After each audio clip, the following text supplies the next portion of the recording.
All right. Hope everyone enjoyed our selection of pre-stream music today. Um,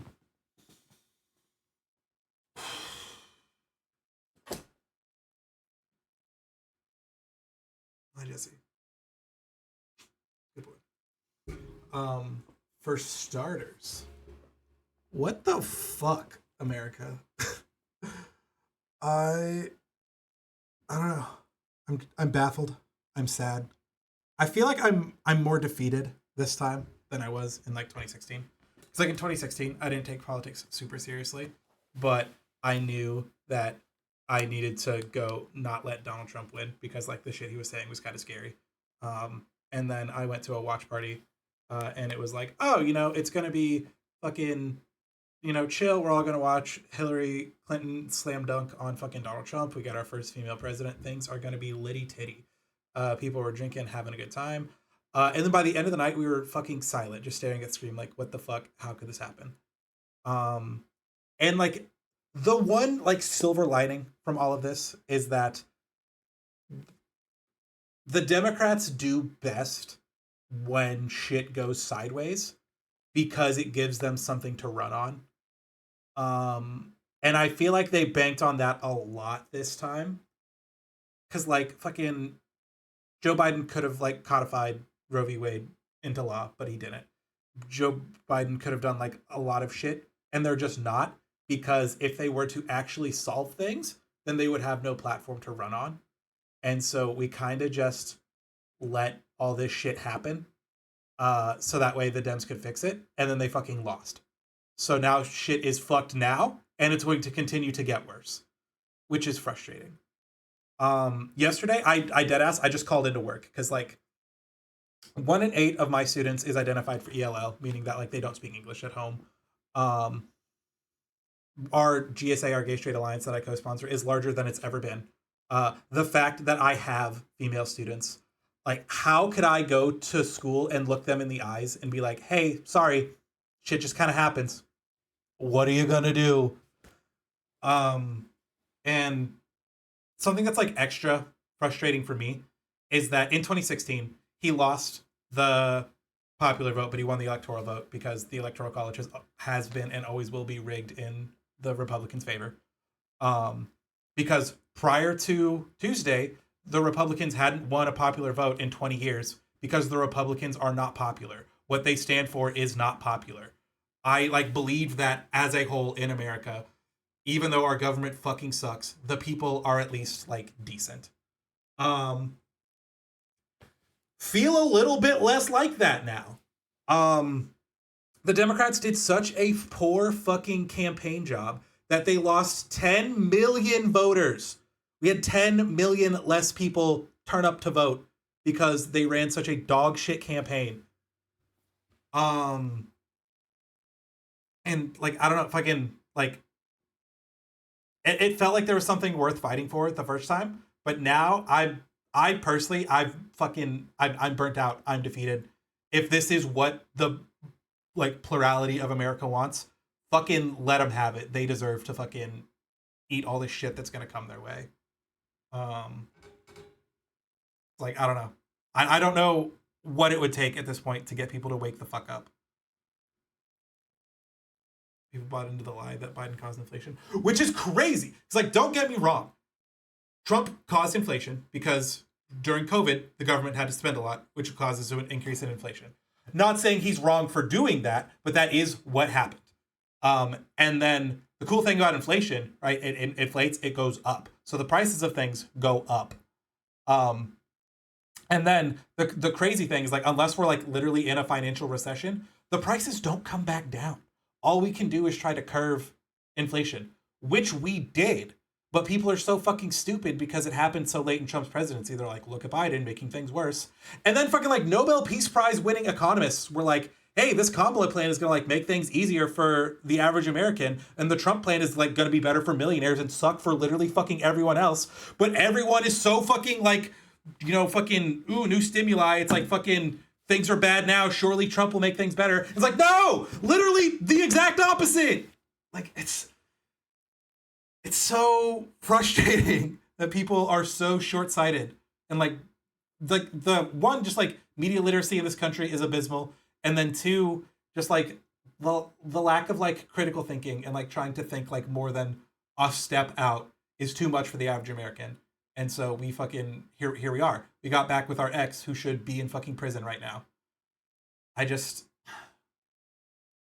I don't know. It's all ass. And a lot of it is like similar to fucking when Hillary ran. Hillary, she ran on more of like a, if you don't vote for me, you hate women, which I appreciate that like Kamala didn't do. She was just like, hey, be fucking smart. But like the underlying thing for both of them, and fucking honestly Joe Biden's, which is why I thought Joe Biden was gonna fucking lose too, is everyone was like, well, at least I'm not Donald Trump, and that is just apparently not enough anymore. Fucking 34 felonies and a fucking sexual assault case isn't enough to, because fucking God, it's the fucking, it's like literally the South Park quote, right? Like fucking the only thing Americans hate more than rapists are women. And I'm not saying she lost because she's a woman. She did far more dog shit things than that. The fact that we were like, hey, Joe, you fucking suck dick. Please don't run. We'll fucking, like, Nancy Pelosi will literally murder you if you run again. And then she fucking was like, hey, you know what? I'm going to do everything Joe Biden did and more. And I'm like, why? Why would you do that? We were excited that you were running because you weren't Joe Biden. And then you picked Tim Walz, a fucking leftist populist who's like fucking is crushing it in Minnesota because of all of his cool leftist things he's doing. And then you're like, you know, it would be a sick campaign strategy if I tried to like brand myself as like a moderate Republican, like a pre-MAGA Republican. What if like, you know, we did war better? What if we fucking tried to have a crazy immigration bill and like deport a bunch of people? And like, if that's the thing that you're trying to position as, one, fucking why? Holy shit, what is wrong with you? And then two, you know who's going to do that better than you? The people that are already doing it. Why the fuck would people trust the Dems to start, like be like pro war and pro deporting people when the Republicans are fucking firing all cylinders on that front?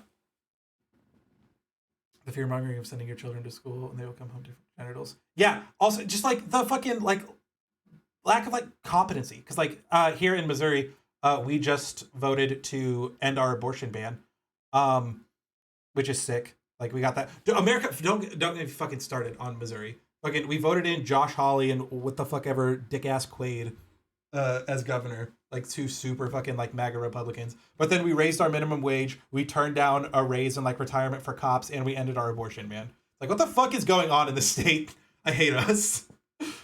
Um, but like on the like, hey, vote to keep the abortion ban signs, it was like vote no to stop child sex surgeries. Vote no for fucking like preventing like, you know, it's just it was just I don't know the because like leading up to the election, I was trying to have like I get frustrated very easily with politics because for me like it's like literally no contest. John Oliver said it best. The like yeah, both parties suck, and don't get me wrong, both parties do fucking suck. Kamala was a bad candidate. Um, but the comparison between like, well, they both suck is like being worried about what color the walls in your house are when your house is on fire. It's like, yeah, they both suck, but like, what is such an unimaginably larger problem that it's it's not even a contest. And the fact that there were people that were like, oh, undecided, I don't know, it could go either way, is just fucking, I don't know. It's crazy. I don't get how people can lack empathy this much. I don't get how people like I said, I bought into the lie that Trump is going to make things easier for the average working American, and I just I don't know. Imagine we gave a river civil rights. I mean that's kind of based. What does the river get now that it has rights? Can the river choose whether or not you get to flush it out? Hello.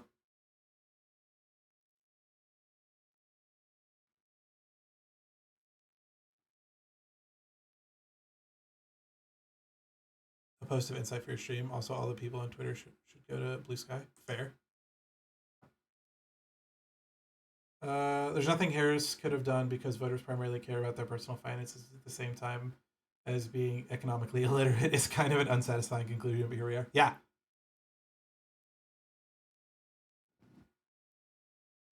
Like, and also, I don't get why people fucking want to be like, you know who knows how to run a business? Trump. It's like, oh, the guy who's filed for bankruptcy 4 times, and the dude who has like fucking a million failed businesses because he doesn't know how to run a business, and he was born into wealth and has used that wealth to just buy up other companies and then run them into the ground, which, you know, may or may not be mildly reminiscent of a person that fucking he's gonna give some amount of fucking congressional power to. Like it's so baffling. And just like repeating like fucking talking points of other people while we're at it. Neil deGrasse Tyson was like, it's crazy to like think that like people who like devote their lives to science and like figuring this shit out are just out there to deceive you. But like the known liar and con man reality TV star is like your only beacon of truth and hope. Is just like really, I don't know. People think that if they vote for the person who was president before COVID, that things will go back to the way things were before COVID. That might be one of the most sane reasons I've heard for wanting to vote Trump. Basically, any city resident could take anyone negatively impacting the watershed's health to court. It's so ill-defined. Yeah, that does sound that sounds messy.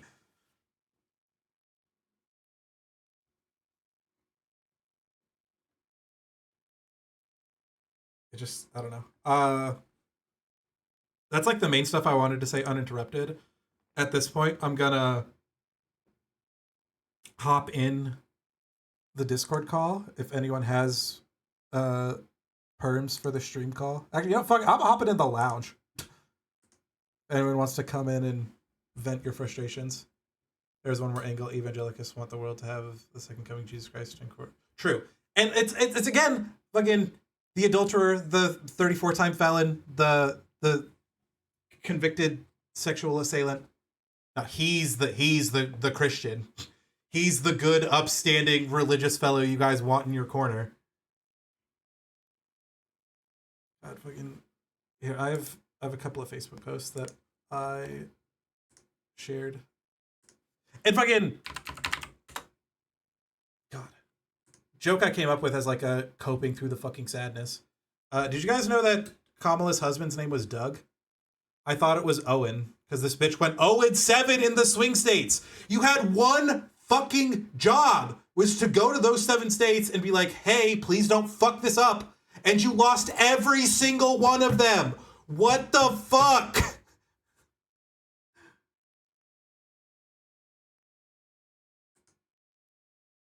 Hello, Simon.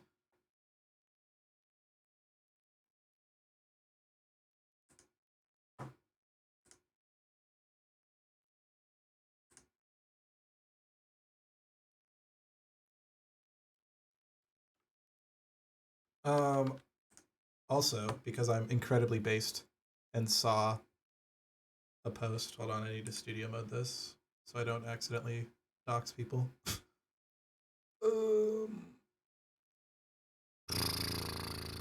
What would it be? It would be this. Chrome would be showing.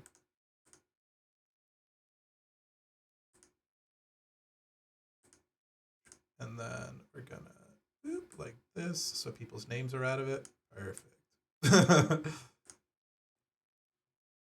And studio mode. Go to gaming.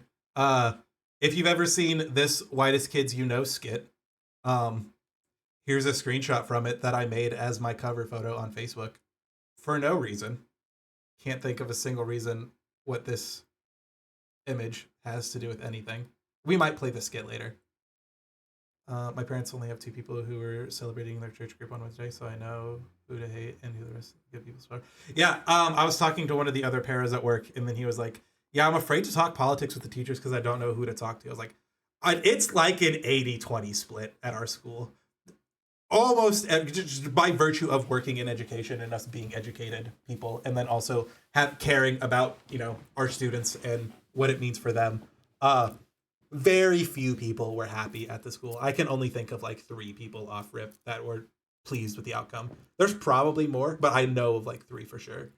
Rip DOE, honestly. But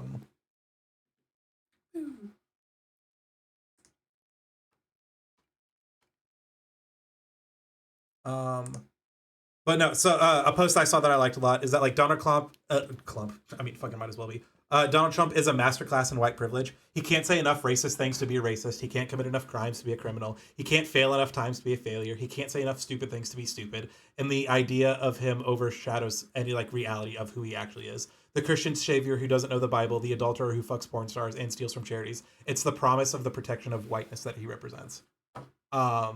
Which just fucking like golf claps. Fucking absolutely hit the nail on the head. You're supposed to see who else at my work was bummed. It seems the scientists are at least better. The owners can suck. I mean, yeah.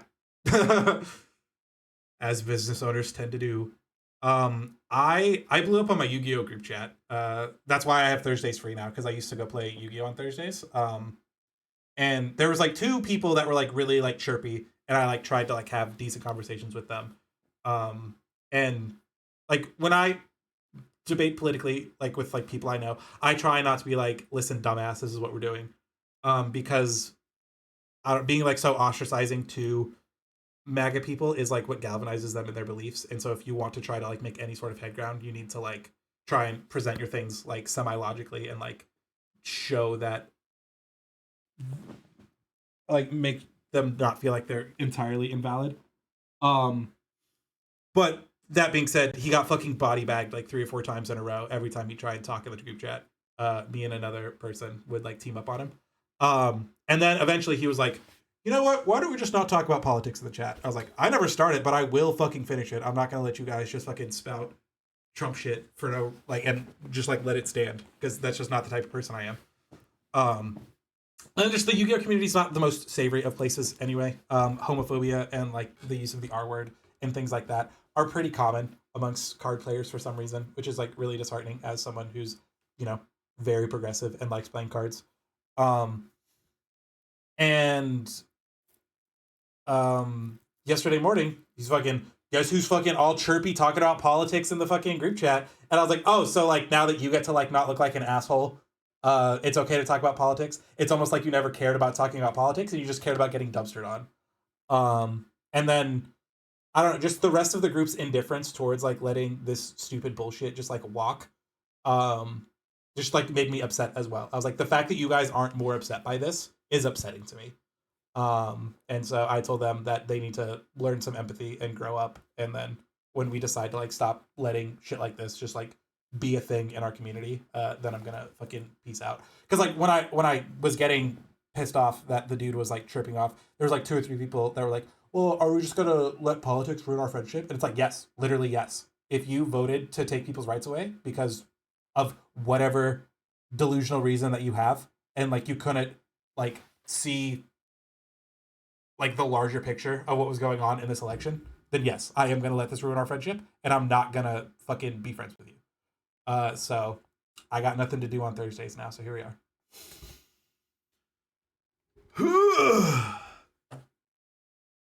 I don't know. I just, yeah. Like I said, I called in yesterday because like I had no idea what I would say to my students.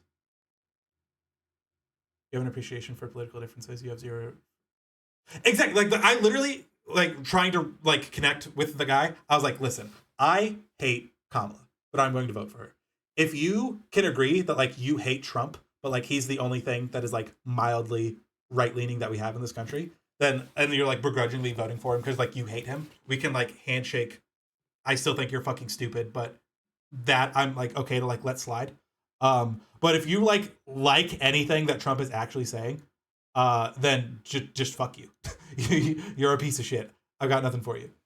Foreign policy is where you'll see the change in the most being over in Europe, a continent that is at war, relies heavily on U.S. military support with Trump's favorite unpredictability. Yeah, and fucking he wanted to be like, well, there were 0 wars under Trump, and now there's 2 wars under Biden. It's like, 1, fucking Biden didn't start any of these wars, even though we're funding 2 of them. And then 2, fucking 1, we are funding genocide, which is fucking ass, and we need to stop doing that. But both candidates wanted to fund genocide, so it's like, you know, pick your fucking poison.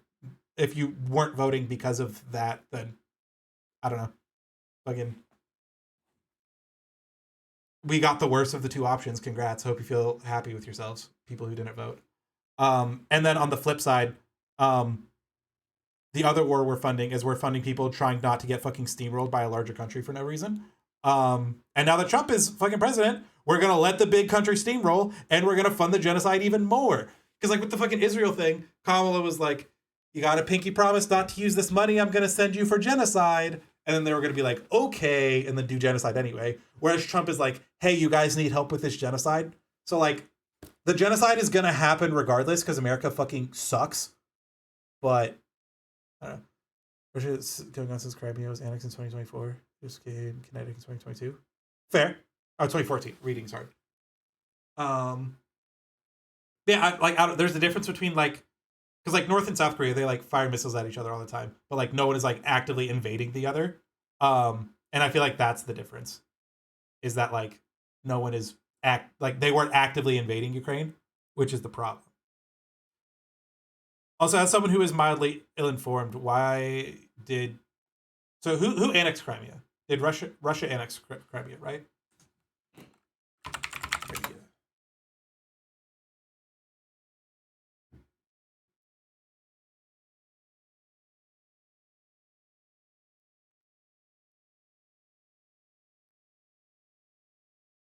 In mainland Ukraine.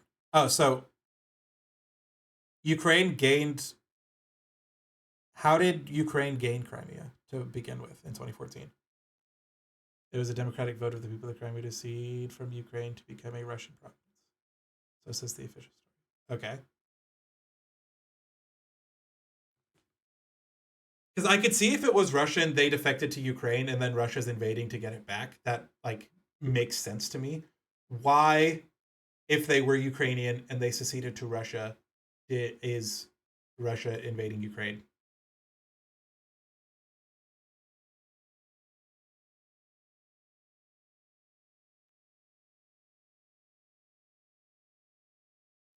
This makes less sense to me now as to why. If they flip flopped from Ukraine to back to Russia, why is Russia invading? They got the thing.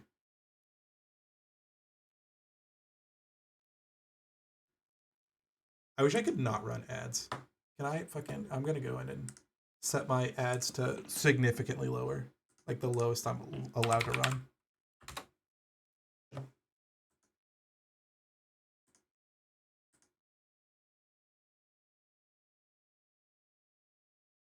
Russia thinks there are still more Russians in Ukraine. That's insane. Crimea is an incredibly powerful location because of its Black Sea access. It's one of the only areas Russia can access. Report that it freeze over in the winter. Right, I get that, but Russia has Crimea now. So why are they invading Ukraine? They were given in quotes Crimea in 2014. So why 10 years later they're like, you know what? Actually, fuck the rest of Ukraine. The math ain't mathing. They got the good part.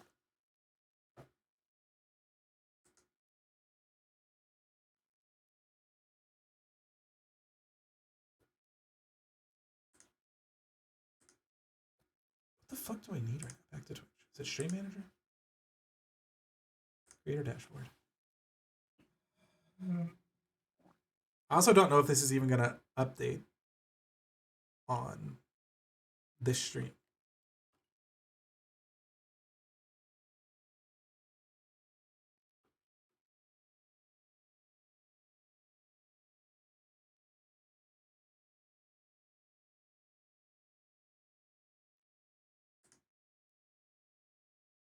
In actuality, reestablishing the US as our former might to increase its standing on the world stage to take back control. Okay, that's fair. The current invasion of 2022 is preceded by more sham elections. Also fair. Yeah, I find it hard to believe that Putin has won as many consecutive elections in a row as he has.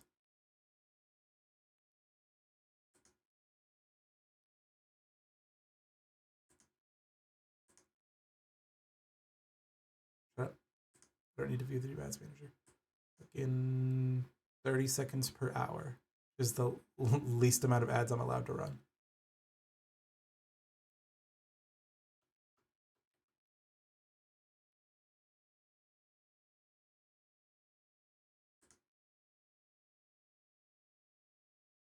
Oh, wait, paste?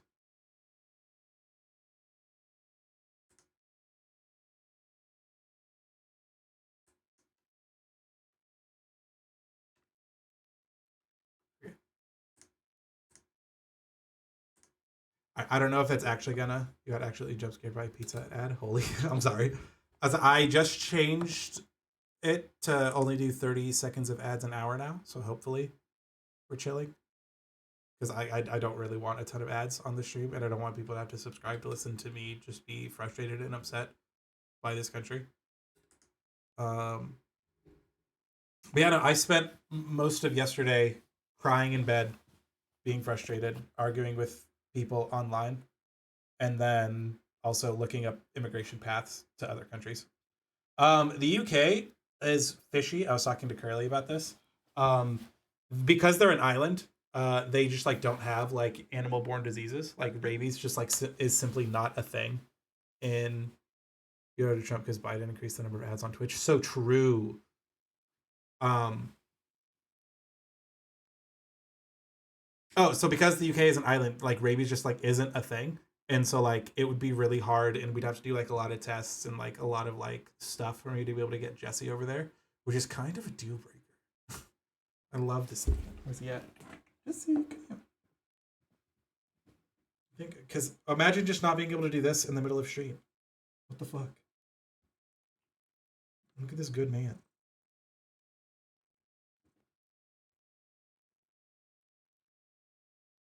Um, Canada would be the easiest, but Canada is like a little too close to America in some regards.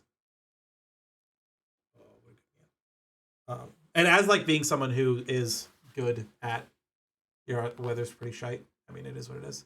Hear me out, Zilcon, but for forever. Exactly. I'm telling you, if I can remember, I was joking with like you and Logic Defender about Canadian Streamer House. Let's run it, baby. The dream is more alive than it's ever been.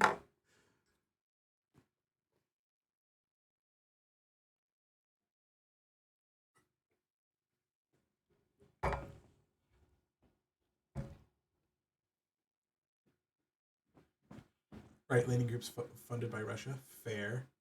Because yeah, like the big three for me as someone who doesn't learn another language and doesn't want to bother other people by um, not knowing their language.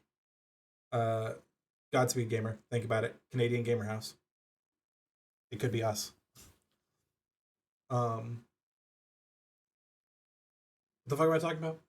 Oh, the big three because I can't be bothered to learn another language and I don't want to be an inconvenience on the people by like not learning the language of that country. Would be like Canada, UK, or Australia. Uh, and I don't. I feel like I would fuck most with Australia, but they're like apparently like incredibly racist down there. Like racism's like fairly common, if not the norm. Some might say. Not Australian, can't speak for Australians. That is just what I hear.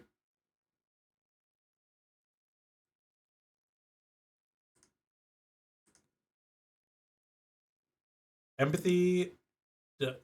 That's fucking more just like Facebook posts I saw. I was like, man, I love that you guys don't have critical thinking skills. Like, you guys seem like you're having a great time. So called Australia is super racist. I can't tell if you're memeing or not.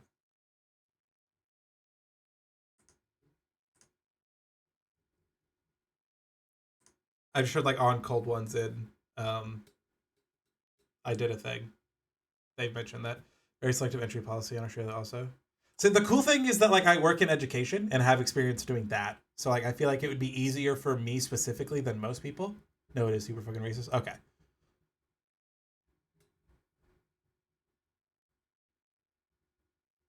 Um and there's just kind of like a global shortage of education workers at the moment.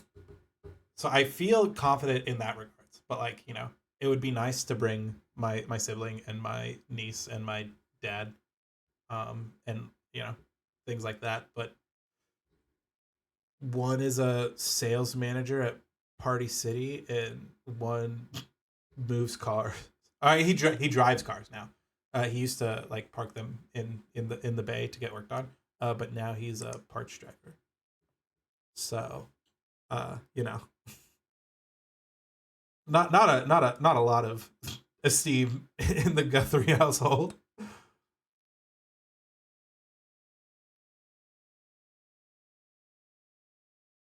Yeah, I don't know. Anyone have any questions? Who the fuck? Hello? Hello. Oh, it's you. Okay. I Yeah. you updated your name, and I was like, Oh, I did, yeah. oh. Fucking I wanted your. to see how long it would take for you to notice I was here. I clicked over to Discord just to check to see if anyone was in the Mm. call and just not saying anything. Yeah. Um, Hello. leading up to the election, you like went like mega on your Twitter for some reason, and Oh, yeah. I was like, homegirl, what are we doing? I was like, Yeah. You like it? after like the first couple of days, I was like, oh, haha, this is funny. But then it went going for like a week, and I was like, is she not joking? I No. was like, do you have some sort of Uh, like deep seated self hatred that you're like, yes, we need to elect Donald Trump? I was just bored and wanted to mess around on Twitter. Sorry, X the everything out. My bad. X the everything up, of course, of course. Um, yeah, this election has been rough.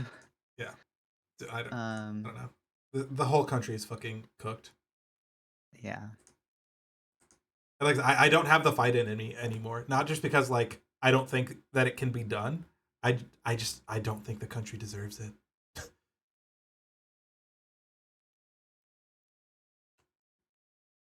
Like I mean,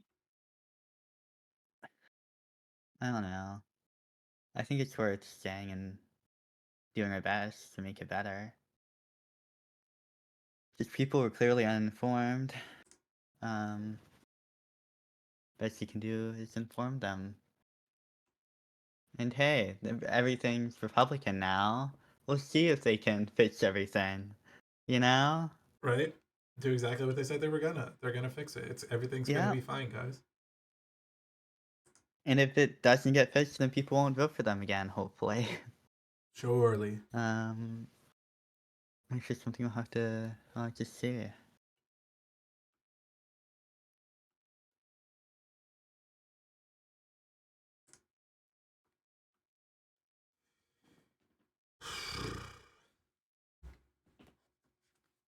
I don't know. What was your favorite Kamala moment? Oh, I love the coconut tree. That was pretty funny. It was nice to be able to say it's coconut time. It's actually being the kind of person who does the due diligence when no one else tries. I mean, like, I don't. I like the only thing that's like keeping me on the straight and narrow at this point is like wanting to be better for my students. Like that was because like I said yesterday when I skipped work, I didn't know what I was gonna say to them. But then also like I felt like a failure for not showing up for them. So it's like I don't know. That's like the only thing that's keeping me going at this point. Yeah. I'm aware that I'm a lot of people's like first experiences with a trans person. Mm, And I know if I can be a good person around them, and they'll have good experiences and hopefully not hate hate trans people. So a lot of that is what's keeping me going. fair. I was thankful enough when I was working at a private Catholic school. I was working retail there for like 4 years. Um, a trans guy came up and he gave me like he was like my gay guru basically, um, and like made me discover that like I wasn't entirely male, and just like becoming more comfortable with like who I am as a person. And so that was sick to have as a. Oh my You god! think you just fell out of a coconut tree? God damn it! Right, we can. I'm gonna close out of Facebook and then we can put this back. Cuomo? Whoa? Cuomo? Move Cuomo. Andrew Cuomo?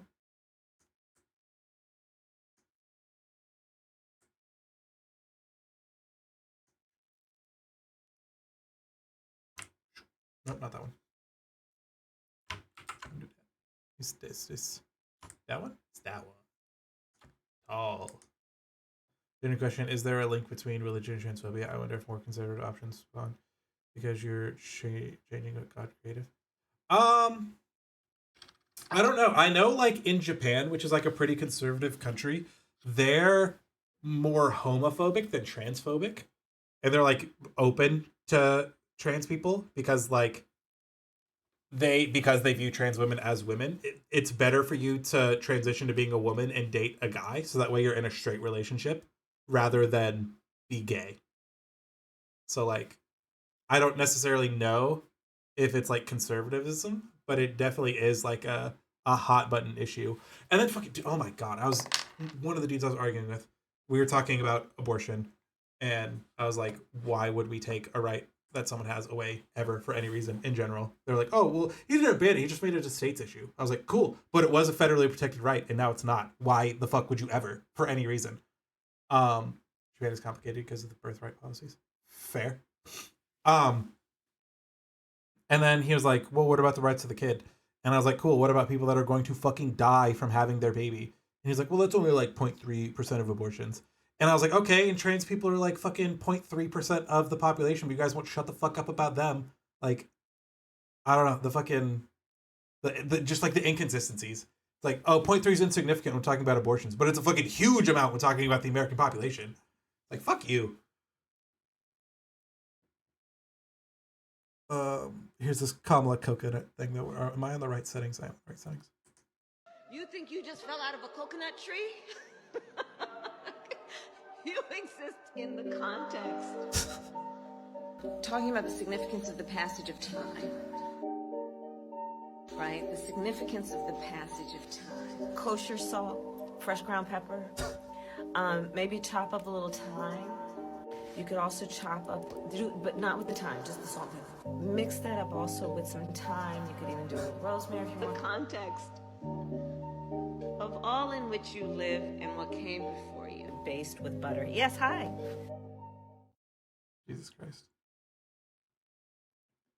Simple and clean is the way that I'm feeling tonight, chat. Except I'm not. I'm feeling angry and violent. And then, yeah, fucking, I don't know. Fucking,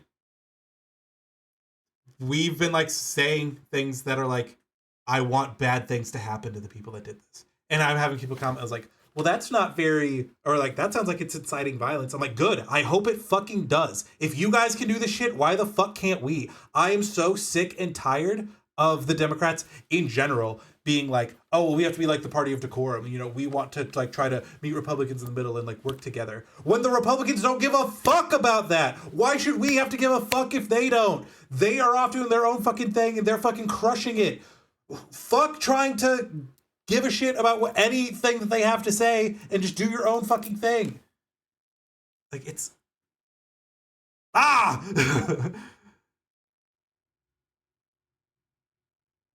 Recount should have been demanded. Yeah, another post that was like fucking, so are we allowed to say that this election was rigged, or is that like only something Republicans get to do? Like, don't get me wrong, I don't believe it was, just because I don't know, fucking 5 million popular vote loss. That's tough. It's hard to argue that one. I don't think we're gonna make up 5 million in votes by doing a recount. I'm gonna keep it a buck.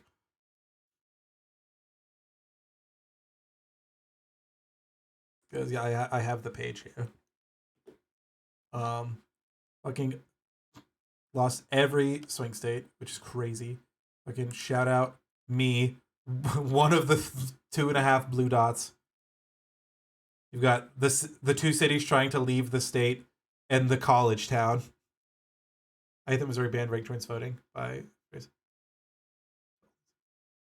Yeah, fucking the wording on that was also tricky because they were like, you have to have ID to be able to vote, and also if we do this, then we're banning ranked choice voting.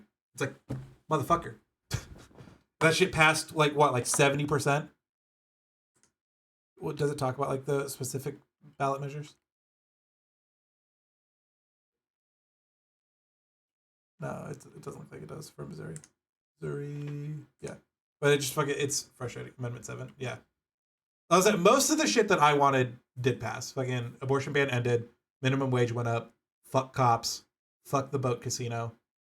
And I believe sports gambling is gonna pass, which I did vote for because most of that money's supposed to go to schools. Whether or not it does is to be seen because Missouri is shady about their lottery money in general. But like, you know, in theory, it's to. help fund schools. That and also like I don't fucking know, sports bet. Who gives a shit? But a lot of the people I know literally drive over to Kansas to like place their sports bets and then drive back home. So like fucking might as well save them the 20 minutes.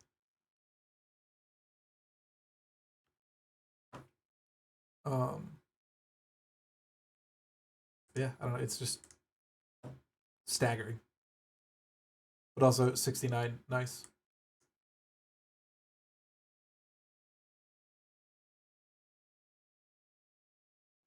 Probably not this word, yes, but it's just, but that one is just whatever. Yeah. Let me just see.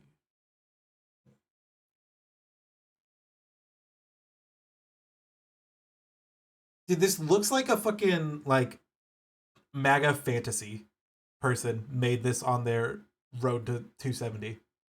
And it was like, this is what it's gonna be. It's gonna be a slam dunk. And I was like, nah, you're dumb. And then here we are.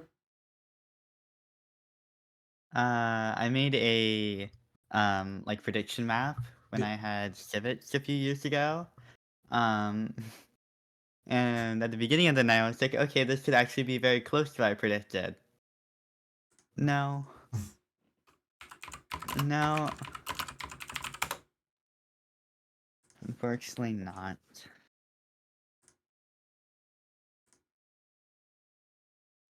Yeah, I was like, this is the fucking, this is the map I wanted to see. Alas. First person to receive 1 more billion votes. Man, remember fucking Morbius memes? I'm like, unless they took it off, I'm pretty sure entire Morbius movie is still in the chat. Oh, they took it off.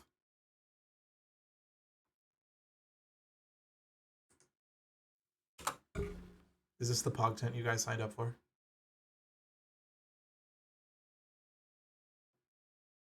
Yeah, I don't know. I don't. My main thing is that I don't know what to do next. Yeah. I think we're just gonna have to wait and see. Um, for me, I just have to hope I can get hormones before they get banned. Do what for? Oh That's, yeah, that's like my main thing right now. Mhm. Just get HRT before I literally can't anymore. Mhm. Honestly, surprising to me that you aren't already. Your voice has come like such a long way since I've met you. So Oh, thank you. Yeah. I mean, I don't think HRT actually affects voice for MTF. Mhm. I think it's just FTM.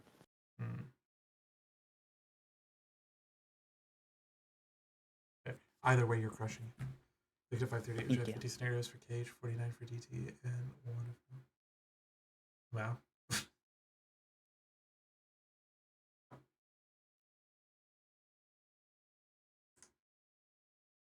Morbius sweep. Yeah, I don't know. Like I didn't exactly know how long I was gonna make the stream. I know I wanted to do my monologue at the beginning. And then I was just gonna kind of coast off your guys' vibes, try to I don't know. I want to try to be comforting, but I also have like no fucking idea how anyone can feel comforted in times like this.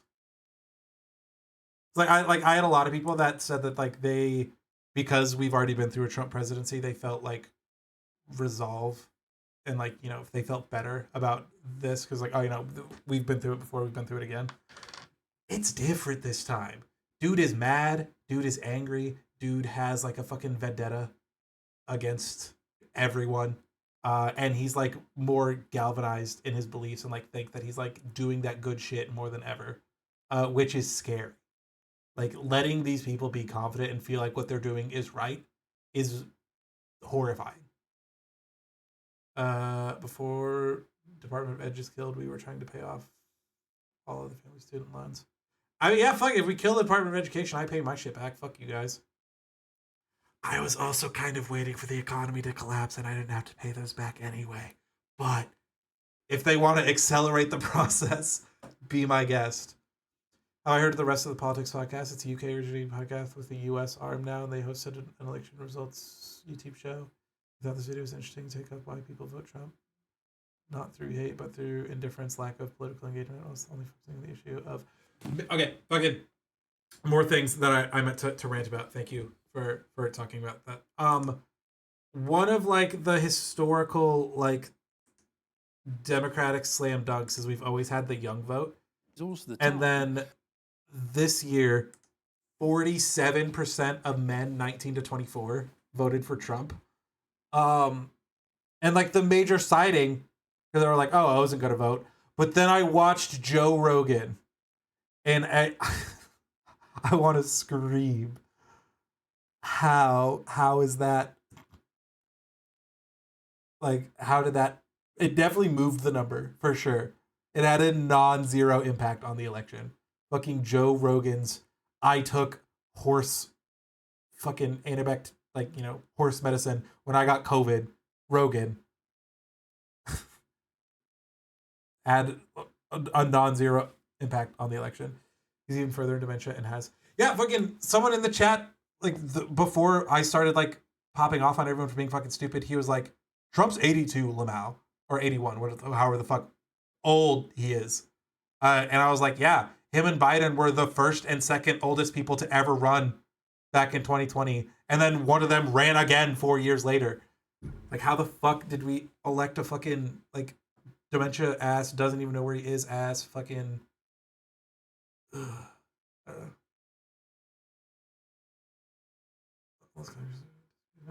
Yeah. Need to be fed to the Rogan supposed murder monkeys. Ate all of Elon's butt. Yeah. And it's just, don't get me started on Elon Musk. Like, he's like literally... I think the reason Trump likes him so much is because, like, Elon is exactly Trump. Fucking giving parents money, buys up a bunch of companies, fucks it up, and then still has power, and people are like, wow, this guy really knows what he's talking about. He's a doer. Like, no, he's not. He's a fucking rich idiot who keeps fucking up businesses. American born and made. Hell yeah. He's not American born and made. He's South African. Yeah. Okay, I didn't know if you were making a joke, if you just didn't know. He's from South Africa. His parents were part of the apartheid, and they own emerald diamonds that uses slave labor. Yay! We love Elon. I stan Elon. America's savior. All right, let's watch this clip that Simon sent in. Give me 1 second. I'm gonna share it in Discord for Psychic, so she doesn't have to watch on a delay. Oh my god. Okay, now we're fine. It changed colors and I got scared.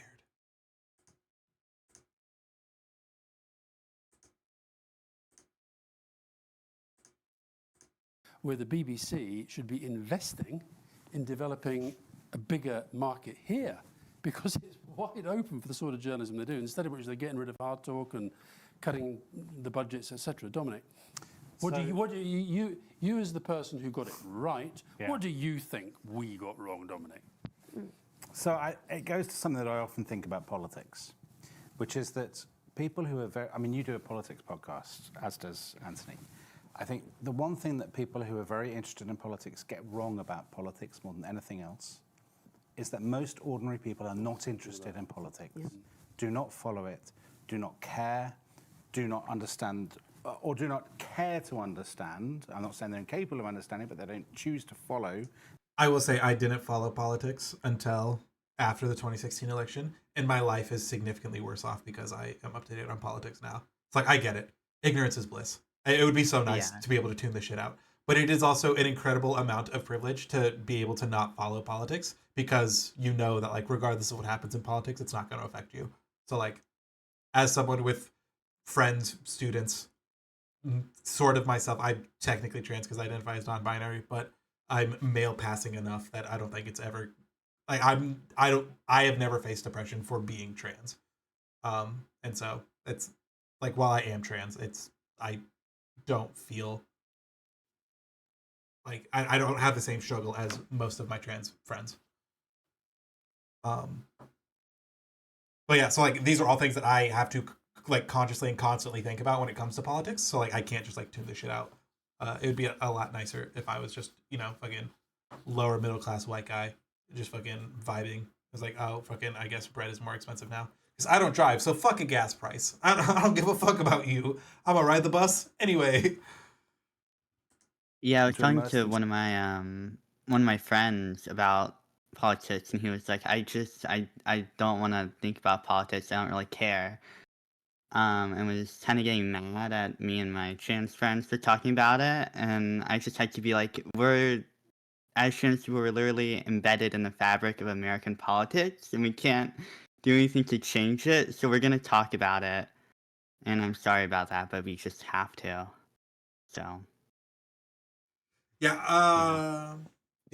that's frustrating. I was like, and then Dragoon says that this is what I hate. I care enough to do my due diligence. My family researched every option on the ballot to learn how scummy judges were to vote them out, and they got stained because no one else does the work. Judges is also the main thing that I wish I knew better. I wish there was an easy way to be informed on the judges, because there was like fucking like 10 or 12 judges up for re-election, but my de facto stance on all of that is drain the swamp, get him out. I voted no for every single fucking judge. They can all fucking suck my dick.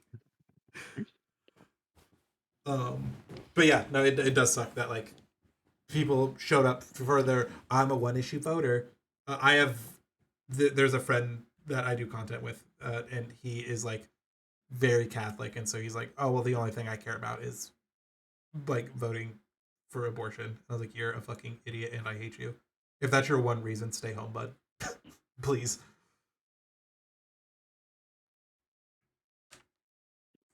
Themselves in the minutiae.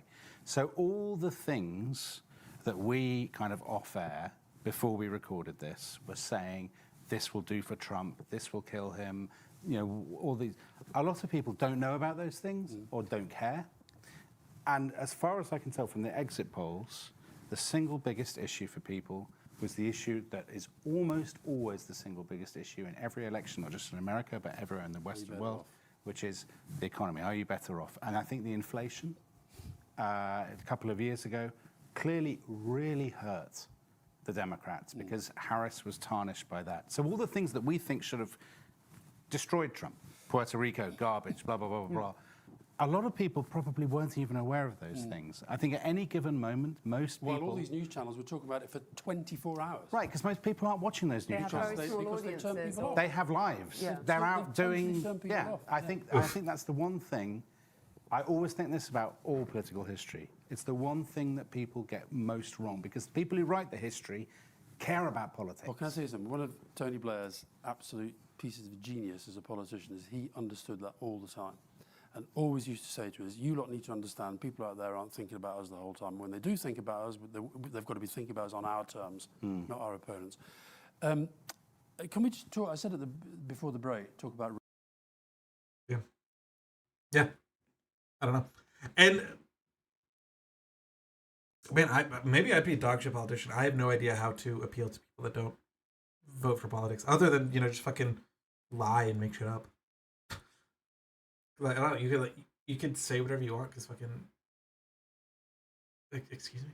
Sorry, I got fucking recommended a Nile Red video. It's making pop rocks from scratch, and it says he has a bomb in his hand. You know you would never get voted for. You're just like not... I mean, you can be charismatic when you care. Like when you care about things. Like you, when you're like on your shit, is so funny. I love it when you're passionate about something. It's my favorite thing to listen to. It's what got me to play D&D.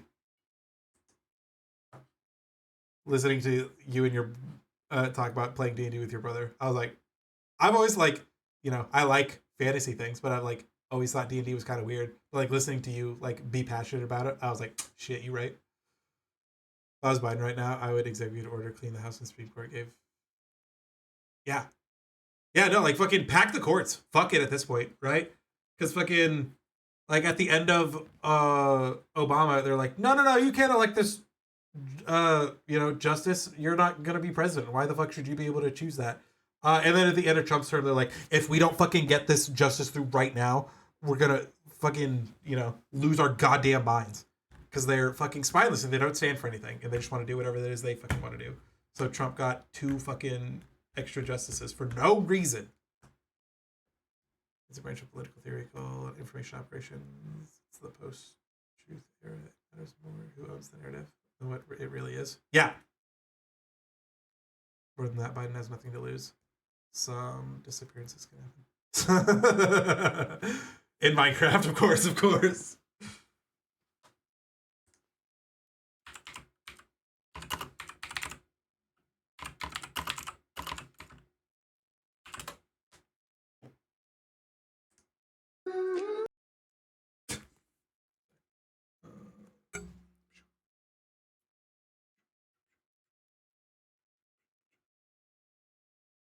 Oh my god, stop sending me shit.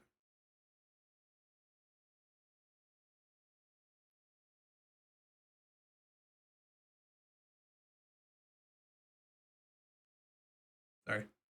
Checking out on a friend who's not doing well. Okay. Let's watch Tim Walz played Crazy Taxi.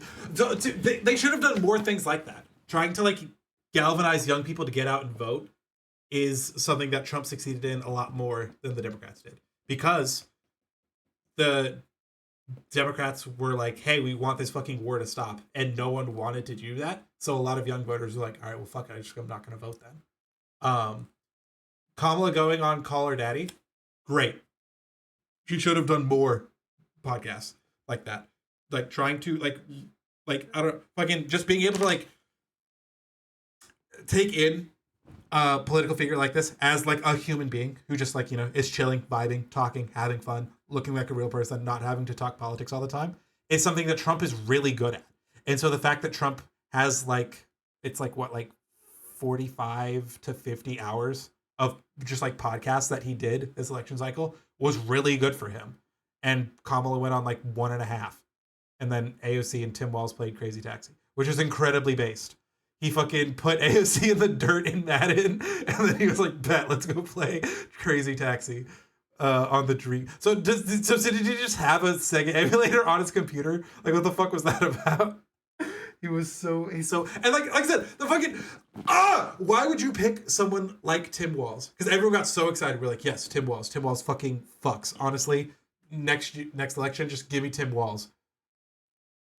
Watch the first female president beat E-Girl. I didn't watch it. Fair. Honestly, that'd be base. I would vote for an E-Girl president. But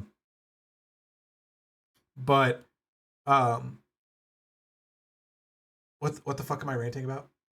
Democrat strategy was often dragging a celebrity out to give an endorsement. Yeah. First, they support approaching an era where people feel the feelings and strains see celebrities as being detached from reality. Also true. You don't go to a psychiatric hospital to recruit for political adverts. You show the matter to the real people. Yeah, no, that's very poignant.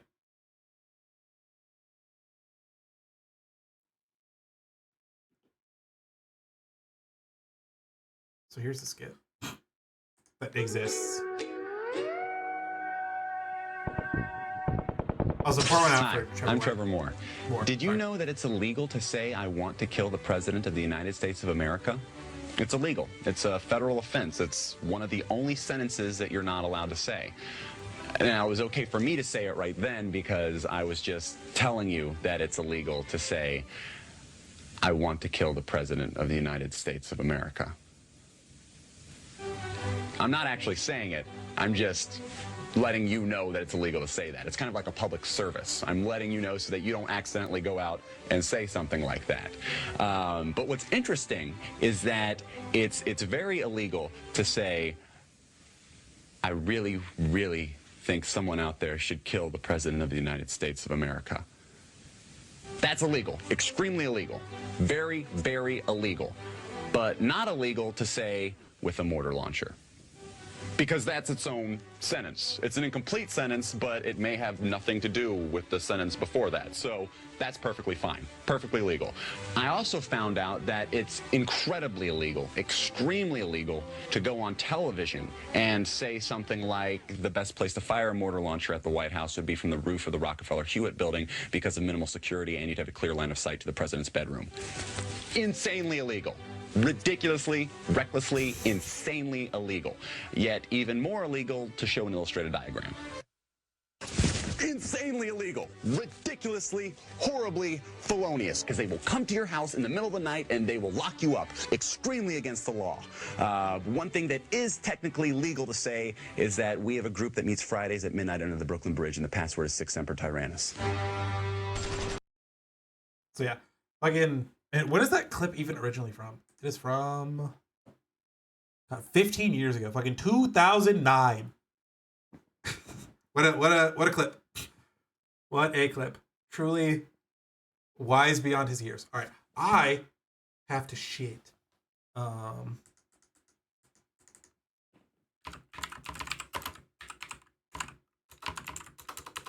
give me 1 second. Here is.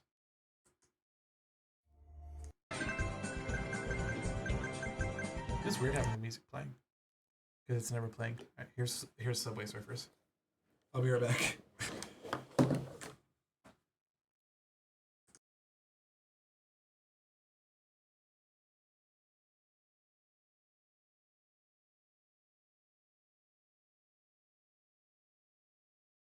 And I'll play some Halloween music for you guys.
Yep.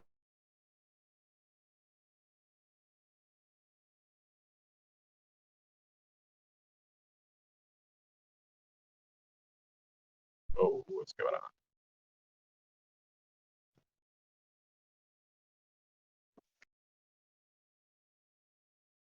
Yo, can you Hello. hear me now? Yeah, Hey. yeah. She's in the bathroom. Oh, okay. Sorry, I wasn't sure. I'm literally driving, but I wanted to see if I could still catch the election talk. Am I late?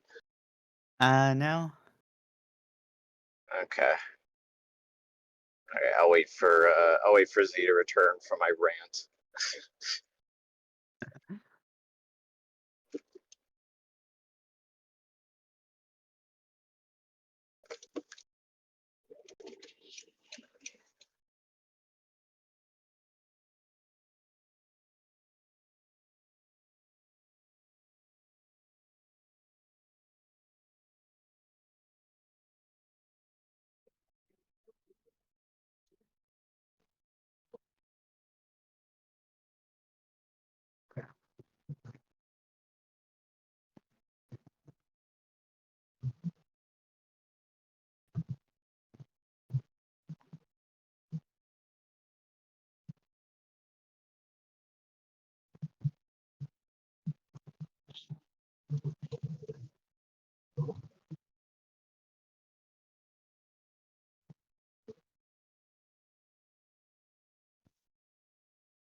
mute, but I, for some reason, cannot find the button, and I can't really look for it.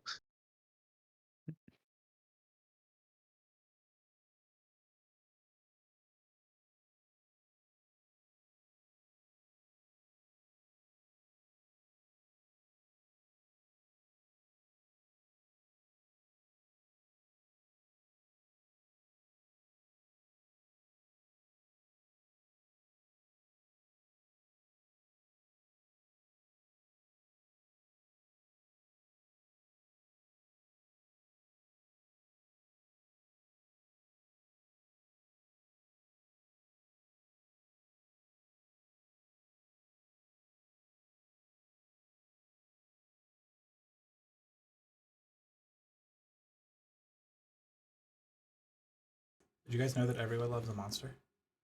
I live that mods the President Cyberpunk 27 DLC survives. Womp. In fact, Magnus Metal Gear Solid 2 holds a record for most kills. How many presidents does he kill in a day? Also, hello, Yagog. I heard you enter the call from the bathroom. Yo, yeah. So I'm on my way home right now. So I can't find the mute button on my phone, so you may hear car noises. But I wanted to make sure I didn't miss my chance to rant about the election, because that's what I do. Yes, I was like, I was almost, I was gonna DM like you and Oath specifically, be like, hey, please, other politically informed people, come and vent with me, please. Right. You remember? Okay, so I wasn't very articulate by that point because the alcohol hit me harder than expected. But when we were playing that game, I forget what it's called, Liar's Bar, Yeah. and he said that he like already voted. I wasn't upset that he already voted, other than I was worried that all the Democrats had already voted and there would be nobody on election day. Mhm. I was really, really worried about that outcome, that there wouldn't be enough left, you know, because obviously, you know, we're expecting the ratio not to be the same as 2020 because it's not COVID, you know, well, it is, there is still COVID, but, you know, not Right. as much. And also, we have But vaccines I and would, treatments and things, so it is yeah, not as life debilitating as it used to be. right. But so, like, I kept seeing people say they voted early. It's like, shit, there's gonna be no one left. You know, I was so nervous about that, and I don't think it was quite that bad, but yeah, there wasn't enough left, I guess. Yeah. I will say I didn't have much of a line, you know, but I think my precinct is pretty small, I was like, I so went I at like 6:20 in the morning, and I walked right in and voted. yeah, 6:20 in the morning. I mean, you're gonna be fine. I left work early to make sure I could beat the line because I thought there might be one, and I was hoping there would be one. But it wasn't that early. Some people would just get off at the time that I left. Yeah. And so, get off. Me when And I'm getting so off. when I could actually see the polling place. Well, I couldn't see the polling place from my house, but if there was a line, it would have extended to a spot that I could see. And I looked later out my window and I didn't see a line. I was like, yeah, this is making me nervous because I live in a pretty blue area. That should be not too identifying. And so it's like, we need everybody to please show up. But it was quick. It was very fast to get in and out. Mm. So, Yeah, I'll say something I expected, because I don't like, because in 2020, right? Obviously, we had our red mirage phenomenon. Everything started off very red because like small counties can like count their votes a lot quicker, and smaller counties tend to lean more conservative. And then several days later, we had the mail-in votes start to get counted, which like shifted everything.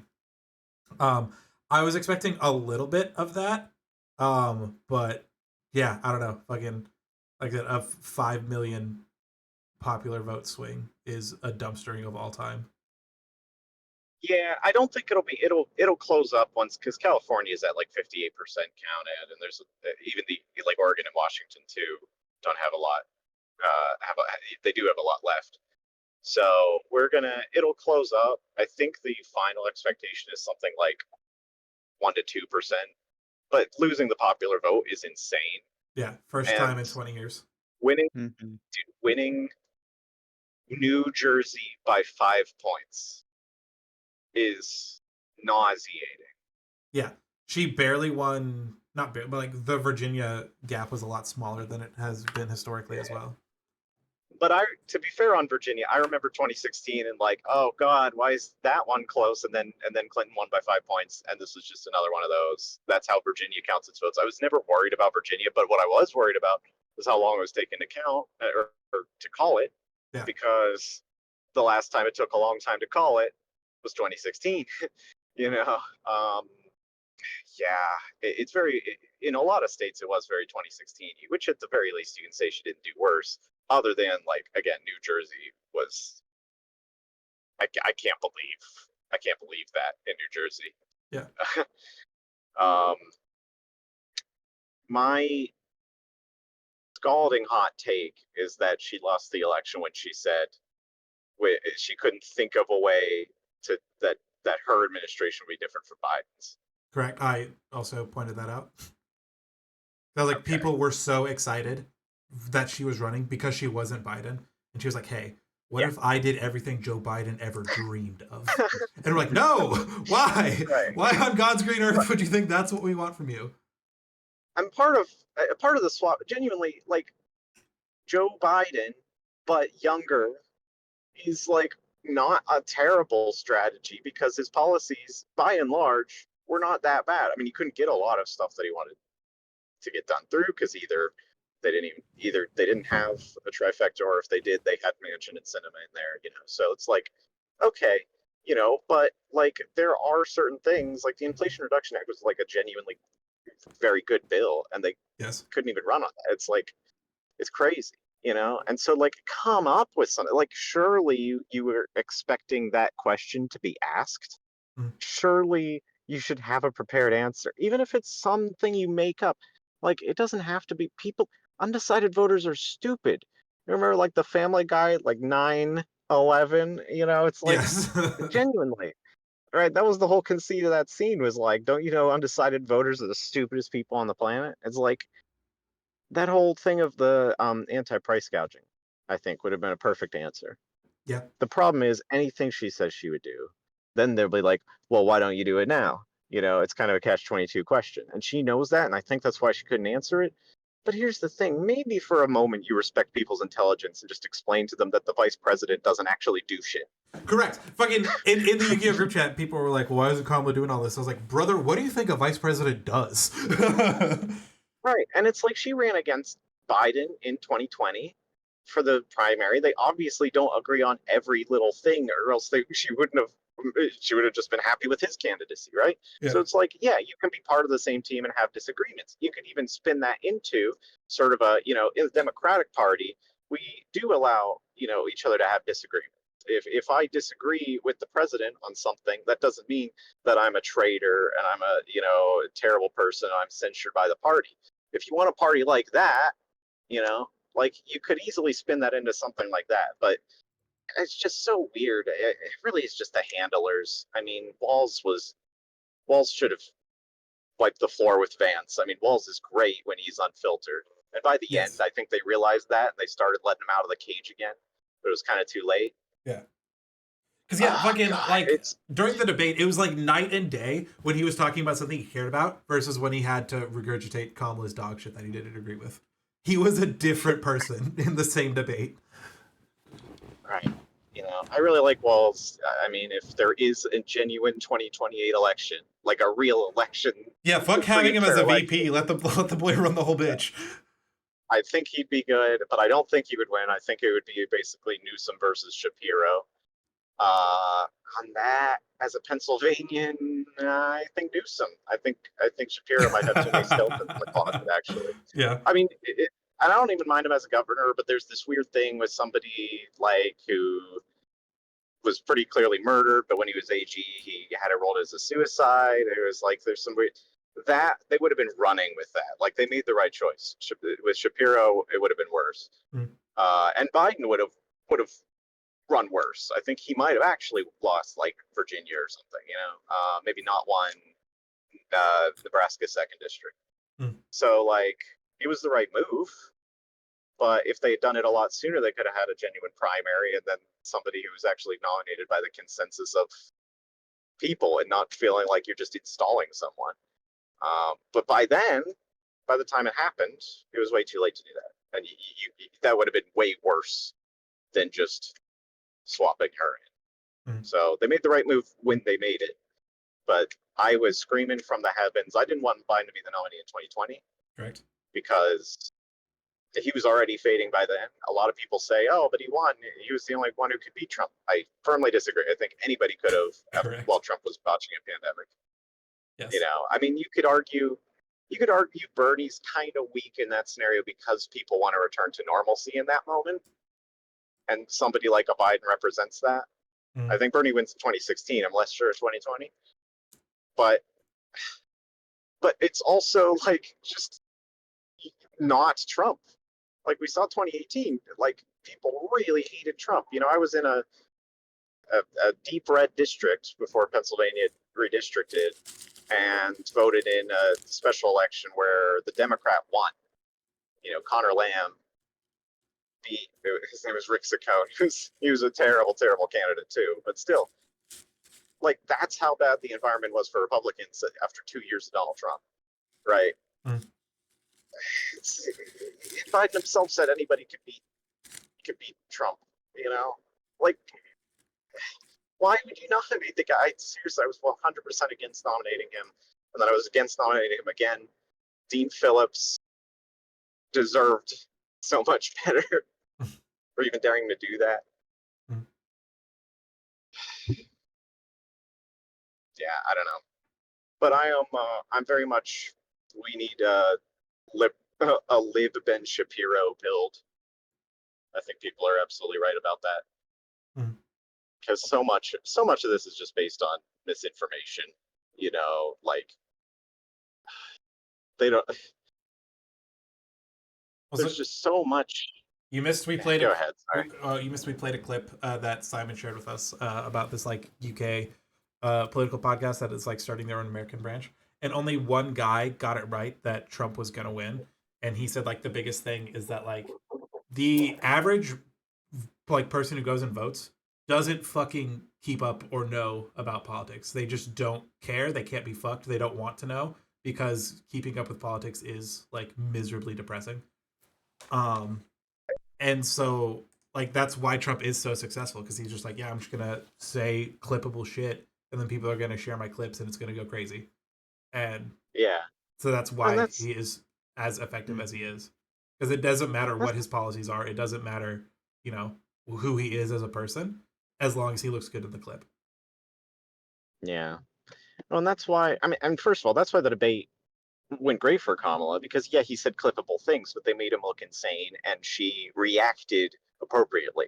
Like her facial expressions, she did brilliantly Mm. in that debate. If they could have gotten another one, that might have been enough to move the needle. I don't know, because keep in mind, like the gap is still closing as they count the last few votes in these swing states. It's gonna end up being really close, just like 2020 in the swing states, just like 2016 in the swing states. Shock. But so like the opportunity was there. That's why I agree with the whole like we need liberal bro podcasters because you know We need Joe more Rogan is like Hassans. normie core. Yeah. Yeah, Joe Rogan is like normie core. You know, he's not like people who aren't tuned into politics watch him for the entertainment value. You know, like stupid people, yes. Mm. But like after 2020 and all the COVID misinformation that he was spreading, they just all the libs stopped going on his show, right? I mean, Bill Burr went on, and was talking actual sense to him. Thank Yeah. God for that. Yeah. Bill Burr's so fucking based, man. He is. And he liked F1 in America before it was cool, by the way. Bill Burr, like I don't know, just like watching a couple of his comedy skits, he gives like conservative vibes, and then you hear him talk politics, and he's like the most libbed up man you've ever met. And I'm like, hell yeah, brother. That's exactly what we need is somebody who comes across like a conservative but has lib or left views, as long as they're not anti-electoral left. Because yeah, like that's why I was excited about Fetterman. you know, and Man, what a fucking dumpster that turned out to be. right. Flip side of that, I was also excited. There's a West Virginia guy called Richard Ojeda who I thought was like very progressive views if you actually listen to what he's saying. But he was very like Trump supporter coded. He was like in the state Senate, state house or something, and won like a Trump plus 60 district or something like that. As a Democrat. Mm. Now you look at his feed and he's retweeting like Jackson Hinkle and Anastasia Marie Lupus. So he's gone too far the other way on the Israel-Palestine issue. Like, no, not an excuse to actually be anti-Semitic. If I'm like giving him the absolute benefit of the doubt, maybe he just doesn't know and just agrees with the Palestine stuff. Yeah. But I don't know, man. If you're following those people, surely it doesn't take long before they say something anti-Semitic.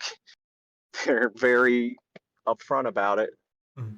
So, yeah, I don't know. It's just very saddening. Like, I don't know. It still doesn't make sense to me. Like, even though we dissect it like this, it doesn't make sense to me.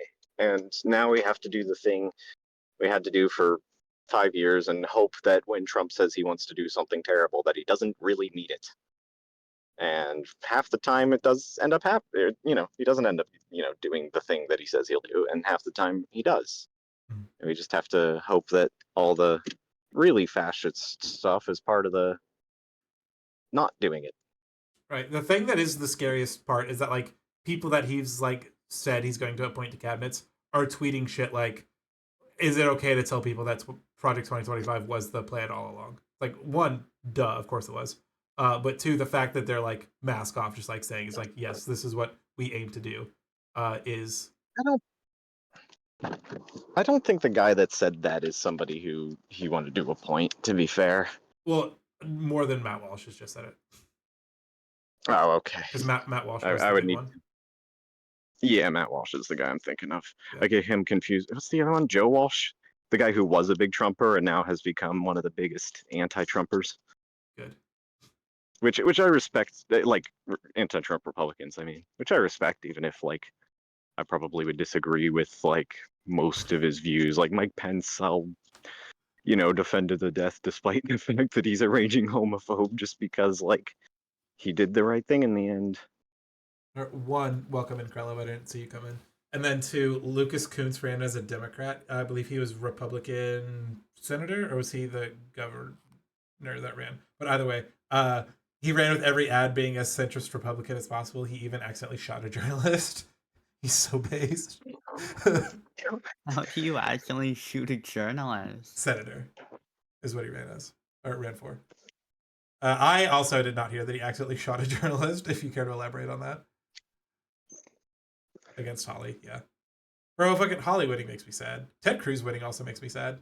How do people like this keep winning elections? I mean, it is Texas, but we sort of thought that it was moving the other way. And the problem is, and this is something where we have to just like, has to be a reckoning about this, is that Trump keeps gaining with Hispanic voters, which is just like, it makes less than no sense, especially Correct. after the Puerto Rico thing. Well, even before the Puerto Rico thing, he's like, I'm going to deport, Jesus fucking Christ, import, export, we're exporting Mexicans. But no, we're going to fucking deport 1 million people a year. And people are like, nah, he's fucking based, let him cook. I'm like, no! Literally the exact opposite. It's crazy. Well, yeah, I mean, that's the thing. I mean, to vote, you have to be obviously a legal citizen. And so they've said, first of all, they didn't think maybe they'll make mistakes at times, which they absolutely will. But then also, like, yeah, they got in, they got theirs, so fuck everyone else is kind of the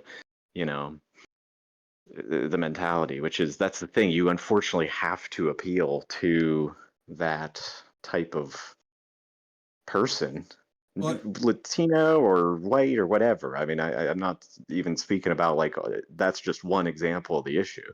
Yeah.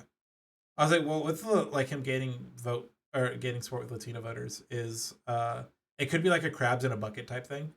They're like, oh well, if I fucking went through the process, so can you. Fucking, get out of here. Like I did the paperwork. Why do you get to not? Which is, don't get me wrong, a shitty mentality to have, but That's the only thing I can think of for as to why people would support deporting other people like you. Yeah. Yeah, I mean that's the thing. I mean, if you are a legal immigrant, then I kind of can understand, from that point of view. But it's just also I don't like, because that's also like the people that are like, well, I paid my college loan, so why should these people not have right, to? it's I'm that like, fuck kind of you. thing. Yeah, Yeah. it's like maybe that's not how we should be like making our decisions in our lives. But Yeah. oh well. I'm gonna rejoin from my computer now. Okay. Yeah. One moment. Like I'm in the complete opposite camp. Like if things can be easier for my kids and they don't have to go through hardships that I had to go through, fucking bet. Run that shit. Alternatively, too much evangelical and or sexism or feeling is disdain for the PC crowd. Fair. I know that Catholicism is very big in a lot of the Central American and uh countries, and so people leaving from there, they have like their Catholic beliefs, and as we've said time and again on the stream already, Trump is somehow the religious guy of the two. Yeah, no, it's absolutely crazy. And it is true. I think in general, it's so weird because yes, people are sick of like, yeah, the PC, whatever, whatever new way of referring to it you want to use. And they hate like Latinx and all that stuff. True. But I mean, give me an example of Kamala on the campaign trail saying Latinx. They've just supplanted like, like woke college students as being the Democratic Party, right? Meanwhile, like the Proud Boys don't count as Republicans. They don't count as like what do we do about that? What do we do about this disparity where the Democratic Party is like that is what they are. Every like controversial element of the left in general gets pinned on them, and meanwhile you have Charlottesville up to January 6th up to whatever else, But and those that's are just a not few bad apples and not representative of the party. Yeah. and that's the thing. That's why it's the information environment. It has to be like people aren't just like inherently more sympathetic to them. I don't think like it doesn't. Why would they be? I don't Well, know. I think it's just like someone mentioned it in chat earlier, just like the lack of spine the Democrats have. That fucking we're not holding the Republicans accountable for the things that Republicans are doing. Yeah. Yeah, but then that's the thing. They're so afraid of being called like obstructionists and whatever else, every name in the book. It's like they're gonna call you that anyway. Yeah. Just do the good things. And that's the thing. They also just don't get credit when they do the good things. And part of that is, yeah, running 4 years with a guy who couldn't really articulate the wins, versus a guy who would take credit for every little thing. And even if he was the most tangentially connected to whatever bill or whatever policy, Operation Warp Speed, whatever. Even if he was just tangentially connected to it, Trump would brag about it and claim credit and all that stuff, Mm. Like, you maybe don't have to be that. Maybe you should. I don't know. But you certainly have to be able to articulate the way, in a way that's going to get people excited what you're doing for them. Like he was fighting so hard for people to get their student loans canceled, Mm. and like people will use that as an example of, oh, that's some crazy far left policy or whatever. It's like he's gonna help people. You do that and it's gonna be popular. And obviously the Supreme Court blocked that, and that was probably half ideological, half half sort of because of the election. Mm. They didn't want to be able to run on that. From flyaway metal during a campaign event at a shooting range. This is the senator who accidentally shot someone with some shrapnel. So there's no ill intent. Other shooters for 3. Okay, what happened? He declines calling it a freak accident. What was the accident? What happened? Drag. We're to be aiming You're at- you're definitely right about transphobic gay people, and that's the thing. I mean, it's like I think Democrats need, like they obviously can't. Like some people are trying to have them just run on a transphobic campaign, and that's just like no, fuck you. But like you run, I think, on an individual liberties point of view, because like you change the message instead of like trying to defend it on Republicans' terms, focusing on like women's sports and focusing on these like edge cases, you know what I mean? Instead of just like the general idea that maybe people should be able to live their lives, you know? Like you're letting them define the conversation when you're playing the defense on whether or not you want quote unquote men in, or boys and girls sports or whatever. Yeah, and then even seeding that language is like letting them win on it's insane. Let him cook, because that's like the whole immigration thing, right? Like fucking the fact like that Kamala was like, immigration is enough problem that I'm going to propose my own immigration bill rather than like, let Donald Trump do his thing. When she could have just been like, what the fuck are you talking about? There is no immigration problem. Immigrants are less likely to commit crimes than like natural born US citizens. And like immigrants are like fucking essential for our economy to like function just like the way that we fucking exist. Like she could have made it a non-issue, but instead she was like, no, there is an immigration problem. Like, you're fucking insane. Why? Well, listen, a lot of left-wing parties in Europe got a lot of success by being still left-wing on everything else, but then being pretty damn right-wing on immigration. So you can either do that and just straight up go right-wing on immigration, or you can try to, persuade people. And Democrats are really bad at persuading people, even when the facts are on their side. Well, like, even if you are anti-immigration, it's really good. Like, I think Pete is really good at that. Sorry. No, like even if you're fucking wanting to be right on immigration, the whole fucking like thing they're fucking freaking out about is a fabrication. It doesn't exist.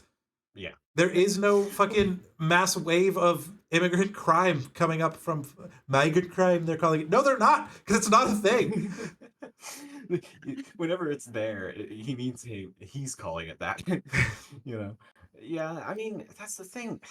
It sucks because you're right, but it's like for some reason correcting Trump when he says obvious falsehoods just doesn't work.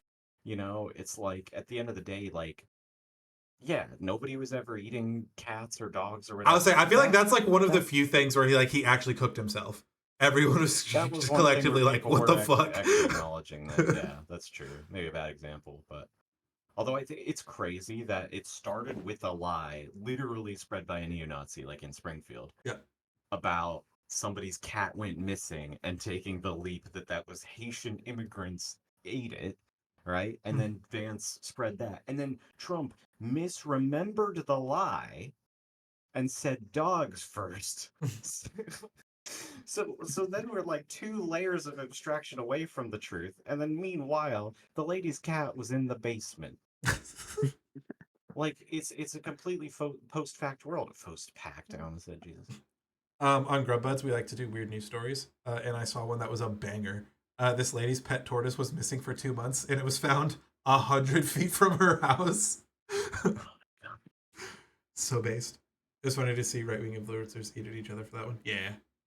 Because, like, you have, like, the divide of, like, people that are, like, I'm going to suck Trump's dick at everything he says, and some people that, like, want to try to, like, have actual conservative policy and, like, be like, hey, maybe this Trump guy's not infallible. It's very interesting.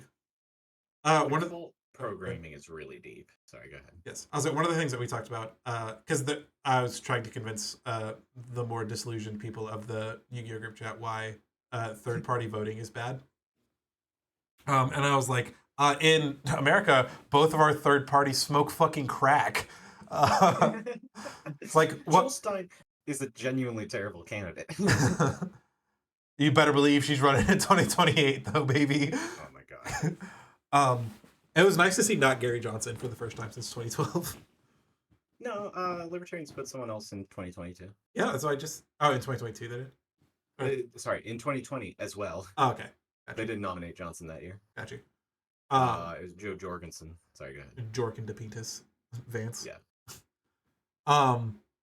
But what third parties we actually need? We need to bring back pre-MAGA Republicans. They deserve their own party, so they don't have to fucking lump themselves in with Trump.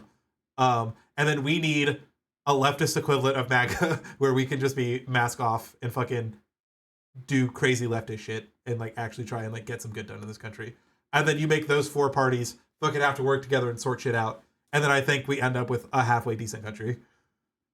You definitely, I have infinite takes about third parties. You need to change the voting system. Correct. Yeah, we need ranked choice voting for sure. Which Missouri fucking voted to ban because we're stupid, but it's fine. Yes. So here's the deal, though. All right. I don't want to get in the weeds because people get in the weeds and they don't understand that they're in a bubble. But you may see, like, at the bottom of a thread about ranked choice voting, some rando talking about how it doesn't actually help and blah, blah, blah, whatever. They're not entirely wrong. What we really need is probably proportional representation. And that's what you have in countries that have genuinely multi-party systems, is you have proportional representation where if X party gets whatever percent of the vote, they get X percent of the seats, and then they have to form coalitions. Now that can cause problems too, because then, like, what if there just isn't a majority, and then they have to keep holding new elections and stuff like that, and it's kind of a mess. But I think you can help prevent that by still electing one president, which a lot of these countries don't do it that way. It's like the prime minister, so it's almost like if the Speaker of the House became president, that's sort of a way of putting it. Sure. No, I like that. It's kind of based. But the problem is that's even harder. That's an even harder sell. Because at RCV, at least people know ranked choice voting. Well, and like being able to win off of a plurality rather than a majority because of ranked choice voting is also just a good way for other people to gain any amount of power. Yeah, exactly. Because that's the thing. It's like, third parties have trouble. They have to focus in this system on like very local elections, but they're incentivized not to because there's this 5% thing with the, you get matching funds if you get 5% in a presidential election. And so it's like you really are incentivized to do that, but then, it's never going to work out. Whereas if you start local and really build up from there, it works out. But when it's, so if you win 5% in every district, you win nothing in this system. Whereas if you were to consolidate everything into one little pocket, then you could win, right? That's what our system makes you need to do. And I think that personally, I don't think that where you live should mean that you have more or less say over political decisions, nationally at least. And, so that goes into the electoral college and all that stuff. Mergle Schmergle, I think you're right. Yeah, I was gonna comment on that too. You missed that earlier in the stream. Because I said like I hate Kamala. I think she's awful, but she's not Donald Trump, and so I'm like, I gotta do what I gotta do. I'm gonna go vote for her. And so if there were people that voted Trump that were like that, those are the people I'm like, handshakes, we can agree to disagree, even though I think you're wildly misguided.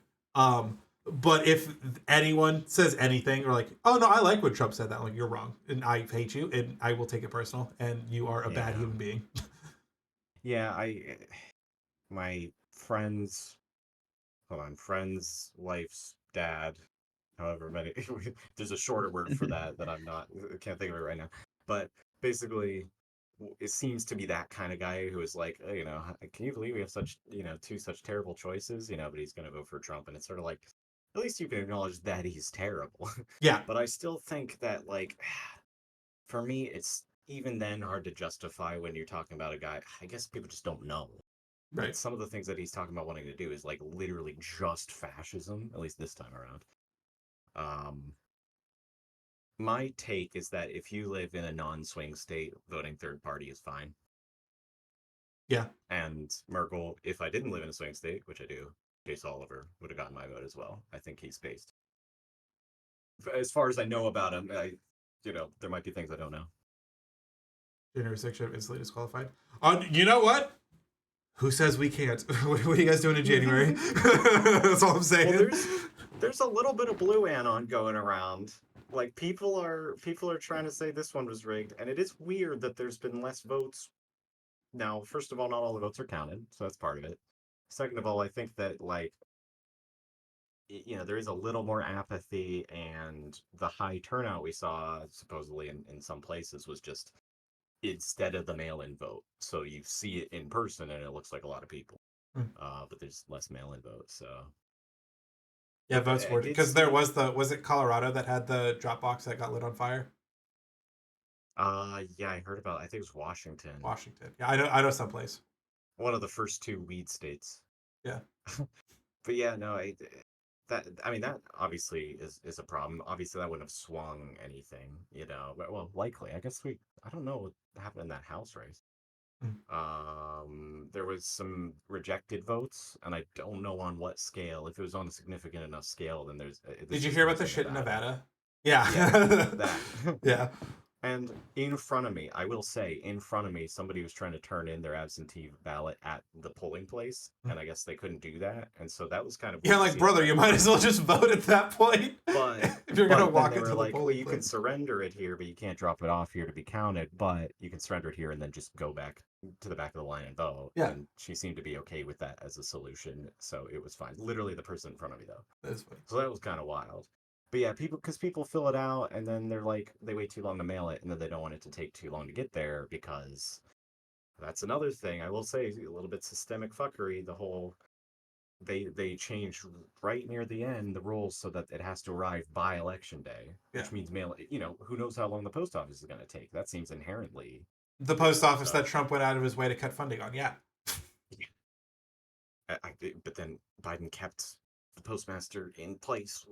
Whatever. Anyway, no. I sort of my thought when it comes to third party voting is I still don't necessarily want to like shame anyone for doing it, but it's hard not to do that when they will shame you for voting Harris to stop literal fascist takeover of the country.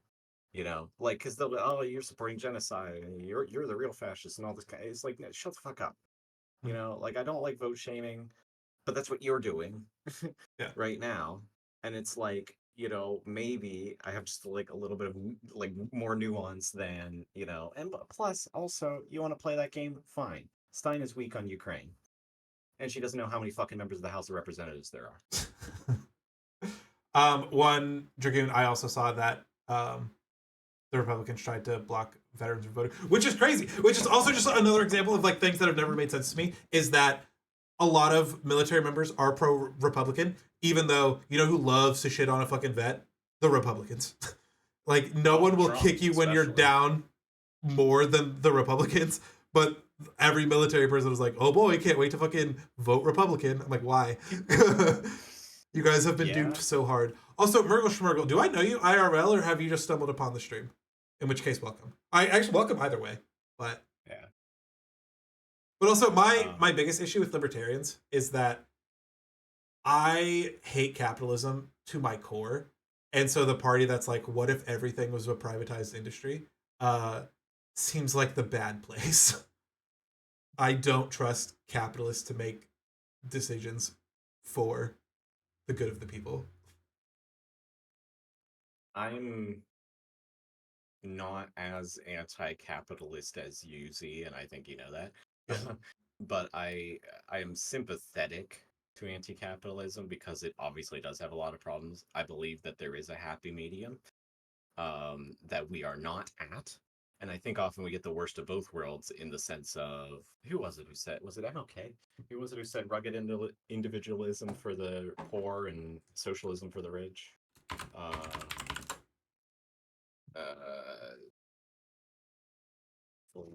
For quote, yeah. No, we reached the end of our Subway Surfers loop. This country is socialism for the rich, rugged individualism for the poor, and like that's why like the handshake meme. Leftists and libertarians can really agree on the being against corporate welfare. That's a really easy like mutually agreeable thing because it's like it raises the deficit. It's not a free market when you're interfering with it that way, and you're helping the people who need the help least. Yeah, I don't know. My views are that like everyone should be taken care of by the government. Period. Like you should not have to worry about having a house. You should not have to worry about having food. Things like that. You should not have to worry about medical care. Um, but then those who do the extra work should have like nicer things. So it shouldn't be like, everyone has same house. If you want to go work your ass off and fucking make a ton of money and have a fucking mansion, bet. I love that for you. But if you don't want to have to fucking devote your life to working to make a living, you just want to like fucking hang out and make art, you should still have a house and food. Dude. Yeah, no, I'm with you there, and that's why I like UBI. Yes. Because I think that that is exactly the type of world that that policy would incentivize. Yeah. And I'm not that means testing pilled, to be honest. Like, I sort of think I kind of like universality, as expensive as it would be to obviously give everybody X amount of dollars. Um, I don't know. I think it makes sense. Andrew Yang was not, has gone up and down in my assessment. He's gone way up recently because they made like a specific decision not to run a candidate this race. He endorsed Harris. A lot of people wanted him to endorse RFK Jr. because I guess most of his fan base is brain dead. Almost literally, considering, okay, but Correct. I saw a meme. It was like he wants to run the country to the ground because that's what the worm, like the worm, wants to be in the ground.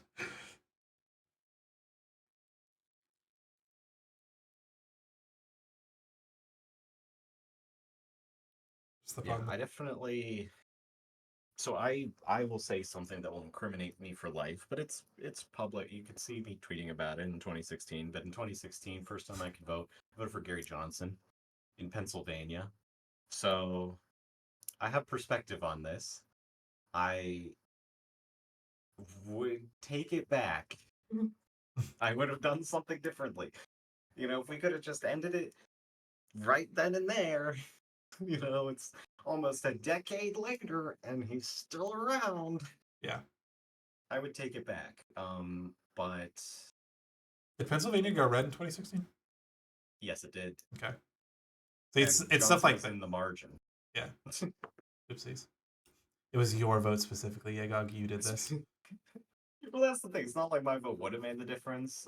My thinking was that, it looks like Hillary was very likely to win Pennsylvania. Hmm. And then the Johnson was pulling it right about 5%. And so I was hoping they could get the numbers. Now, if you want to find out what happens when a party does reach 5%, watch Reform by John Boyce on the Secret Base YouTube channel. Very based, except for he has a few takes in there that I think are dog shit, but overall an amazing series. Anyway, I'll let you read chat. It's building up. Yeah, no, they do gotta let go. Mother 3 has a capitalist takeover. People are allowed to better themselves when they have 1 and 2 sections of Maslow's needs built, which is correct. Capitalism argues people only better themselves out of desperation, which is also true. You believe people want to better themselves and should be free, based. Problem with the main 2 is the Dems have for a while not been that big on guns and want to repose. So I mean, like, don't get me wrong, like everyone should be able to have their guns, but if you don't think that you should like have to pass some sort of like background check or like mental competency test to like prove that you're a sane person to have a gun, then maybe you don't deserve a gun. I don't know. I think it's the sort of thing where it's like, yes, it's enshrined in the Constitution in terms of like being, well, it's worded kind of weird when you actually read the amendment, but like being a right, but it's also like how many things didn't exist at the time. Yeah. That we, like if cars existed at the time, would that be considered a quote unquote right? And we wouldn't be able to do driver's licenses. I think just competency and sanity. And then, yeah, I mean, I do agree with like right to bear arms. I think that it's, very important. Hmm. So but I think that just like a little bit of common sense, there would go a long way. Yeah. But I do agree with Republicans that it is also a mental health issue. The problem is they don't want to solve the mental health crisis. They just say that to get out of having to do anything about the guns. Yeah. Do something about mental health. It feels like neither party fully commits to individual liberties, and you which is fair, I guess. Like I said, I'm down for an overhaul of the system, so that way third party votes matter a little more.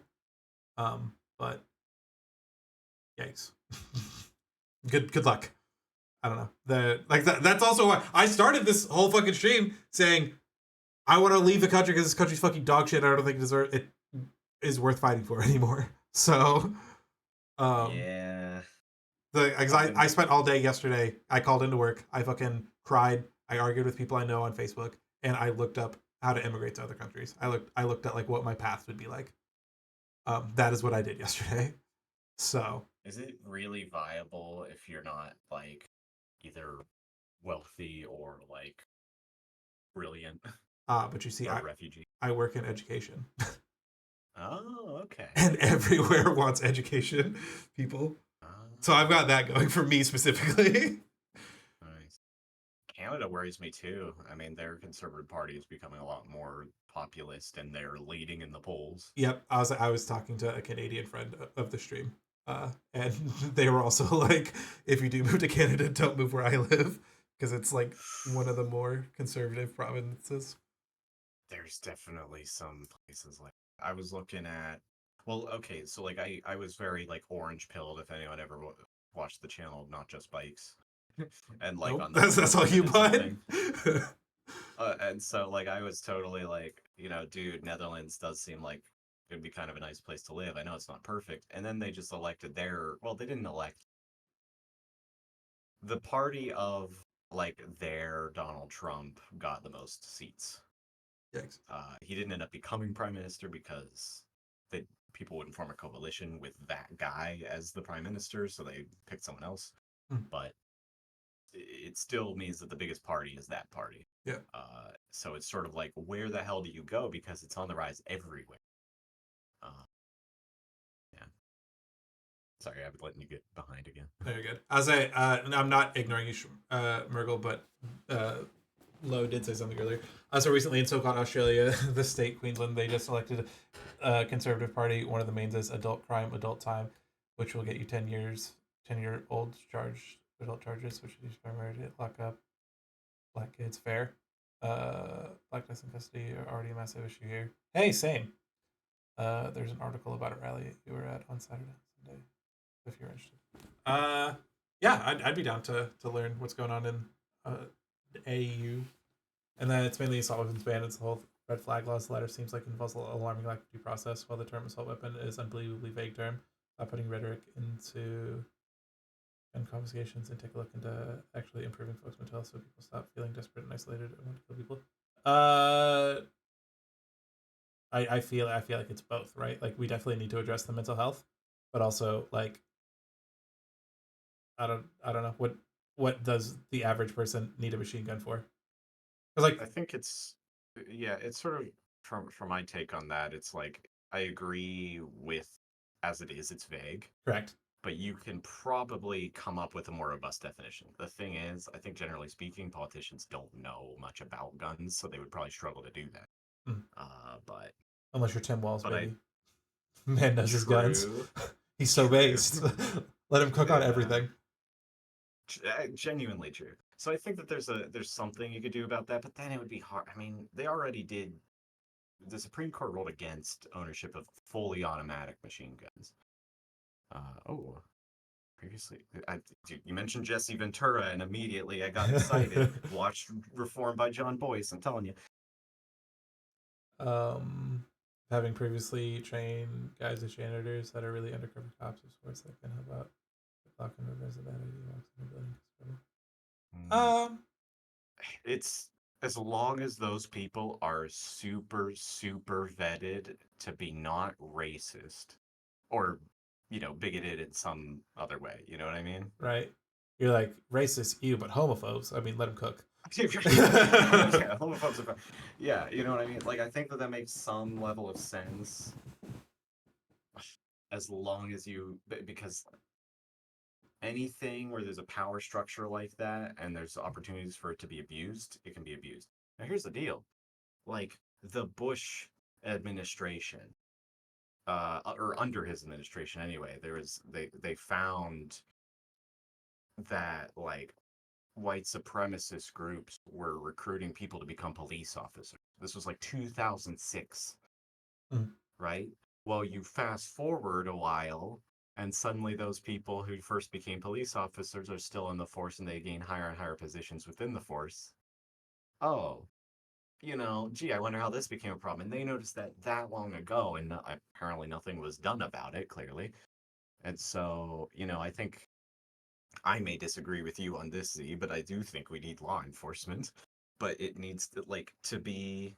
I mean, I believe law enforcement serves a purpose, but like, look at law enforcement in the UK. They don't fucking carry the shit that our cops carry, and they Yeah. do just fine over there. It definitely needs to be properly, you need to fully. I know people complain about racial sensitivity training, but if there's one job that needs it, it's probably cops. So definitely I would be afraid to give anyone too much power. Having those guys be former SEALs or other highly trained military guys. I don't love our military, so I don't love that idea. On the worst. But also something else that is concerning with that is that like fucking how much are you gonna pay this fucking janitor? And like, what about the small businesses everyone cries and cares about? Suddenly they can't afford their janitors because we have to pay our janitors. Like not only the fact that they're, doing the job of a janitor, which they're underpaid for in the first place, but now they also have to be willing to like throw down their fucking life and shoot people. Like that seems fucked. Because that's also like the whole thing. It's like they wanted to like train teachers to have guns. Motherfucker, that's not what I signed up for. I signed up to teach fucking kids. I didn't sign up to fucking like. Don't get me wrong. If anything were to happen, I would definitely I would die for my students. On God, I got no problem with that. But it's not my job to have to fucking shoot a student. Here's my counter argument to the idea of picking former SEALs. A former SEAL was in the not news, but the concubine guy. Yes. Yeah, the guy who apparently shot Bin Laden quote tweeted some college kids saying that they were voting for Harris, saying that you're not kids, or sorry, you're not men, you're boys. If it wasn't for social media, you would be my concubines. And later he doubled down on being, I guess, a gay pedophile, which is the gay part, hey, all good. The other part, and like rapist, all kind of, that's not so good. So yeah, a lot of military guys are very radical like that. You know what I mean? It's like, thank you for killing Bin Laden, but I was like last Thursday on Halloween, I almost got in a fight with a dude on the bus because he was like clearly harassing this woman he got on with. Like he tried to sit next to her and she told him not to. And then like he sat down and like frame one just gets his fucking phone out and like holds it up like this. And to me it looks like he's fucking taking a picture of her. I was like, all right, that's fucking weird. And then she like kind of like motions for like him to like put his phone down or whatever. And but like wasn't like super aggressive about it or anything because I feel like she wasn't trying to make a scene. But then like 20 minutes later, his fucking phone goes up again. And I'm like, hey, why don't you just like fucking leave her alone? And then he fucking goes off. He's like, I'm fucking ex-Marine. You fucking can only vote because of me. You fucking. And then he even said, he was like, you're the second person today to say some shit. I was like, man, you're just a real winner, aren't you, bud? And apparently it was his girlfriend. He was like showing her a meme or what the fuck ever. But the girl was very clearly uncomfortable with what was happening. So like, even if it was his girlfriend or not, he still needs to fucking chill the fuck out. Also, why aren't firearm safety courses mandatory? True. Based. That's definitely with you on that. I think it's weird. I think we should also have driving school in schools again. Why is that not a thing anymore? So funnily enough, because I don't drive because I have fucking crippling anxiety about it, I took driver's ed in high school. Oh wow. Yeah. I would have thought that would have helped with the anxiety part. Maybe it made it worse. I was cool about it, and then it was like, all right, time to log your hours, and I was like, I have to move the car, you say? But I was like pretty like competent and like wanting to, because like I was dating a girl at the time who had a car, and like she was like teaching me how to drive like a little bit, and then out of high school when I was engaged, I drove home from IHOP one time as like a joke, she like said some shit at dinner, and I was like, you know what, I'll drive home. And then I drove home for like 20 minutes, and then I just fucking sobbed in the parking lot when we got home because like the anxiety of it all hit me after the fact. And that was the last time I drove. But yeah, I don't know. It's the I'm not afraid to die because I have depression. Um, but like the thought of like getting in a wreck and hurting someone and me surviving, fucking destroys my brain constantly at all time. So like being in a car, chill. As long as I'm not the one doing the damn thing, whatever happens, happens.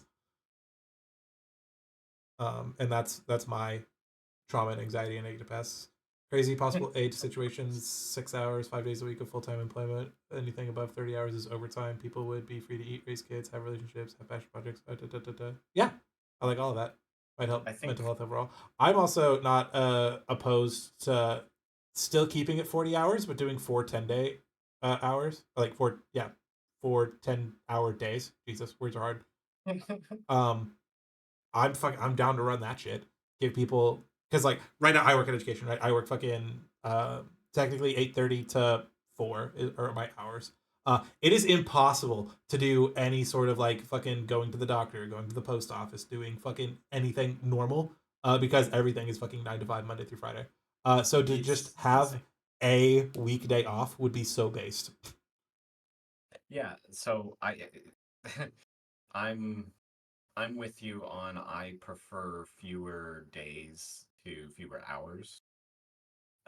Because I used to work alternating 3 and 4 hour, or sorry, alternating 3 and 4 day weeks where it was 12 hours, which is a long shift, but I wasn't necessarily busy the whole time, so it was, fun. And having those days off, especially the short weeks, was amazing. Unfortunately, a position opened up that didn't have that schedule and paid a lot more money, so I go for that. But um, yeah, like I am,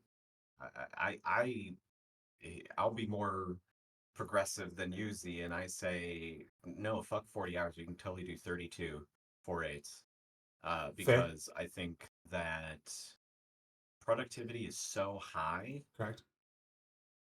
and it's diminishing returns after a point. I think you can absolutely get away with 4/8, and I think that the improvements to mental health, physical health, all these things will pay the economy back whatever losses it would have had.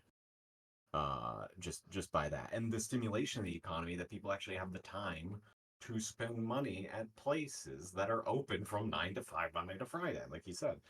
I mean, I can't go to the bank. I'm having to wait to renew my card. For my I took a week off around Thanksgiving. I'm having to wait for that just to go to the bank to renew my debit card, for God's sake.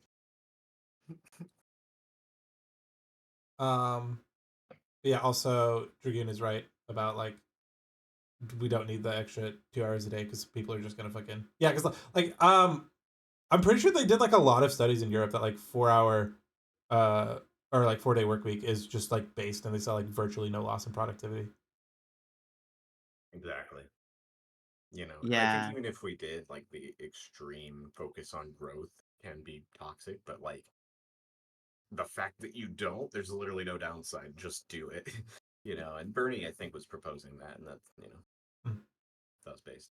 We were so close to having leftist MAGA. Bernie could Andrew, have I done think you it. were about to say something there. Sorry.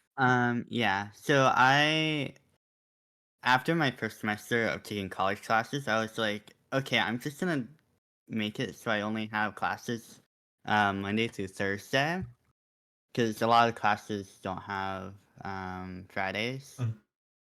and it's just been so nice to have Fridays off. Yeah, Mm. And yeah, that's what I did when I was in I feel like college as well.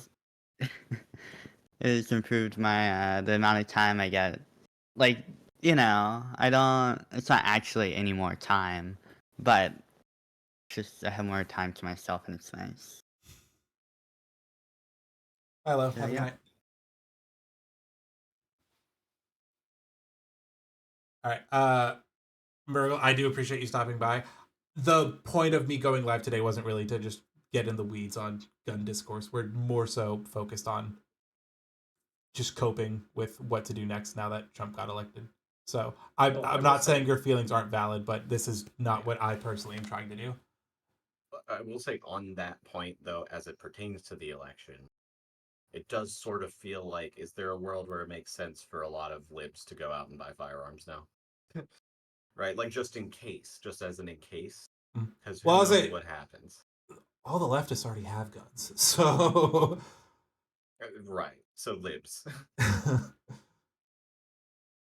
It's like, it. Because that's the thing. I mean, I kind of agree with the tyrannical government argument to a point.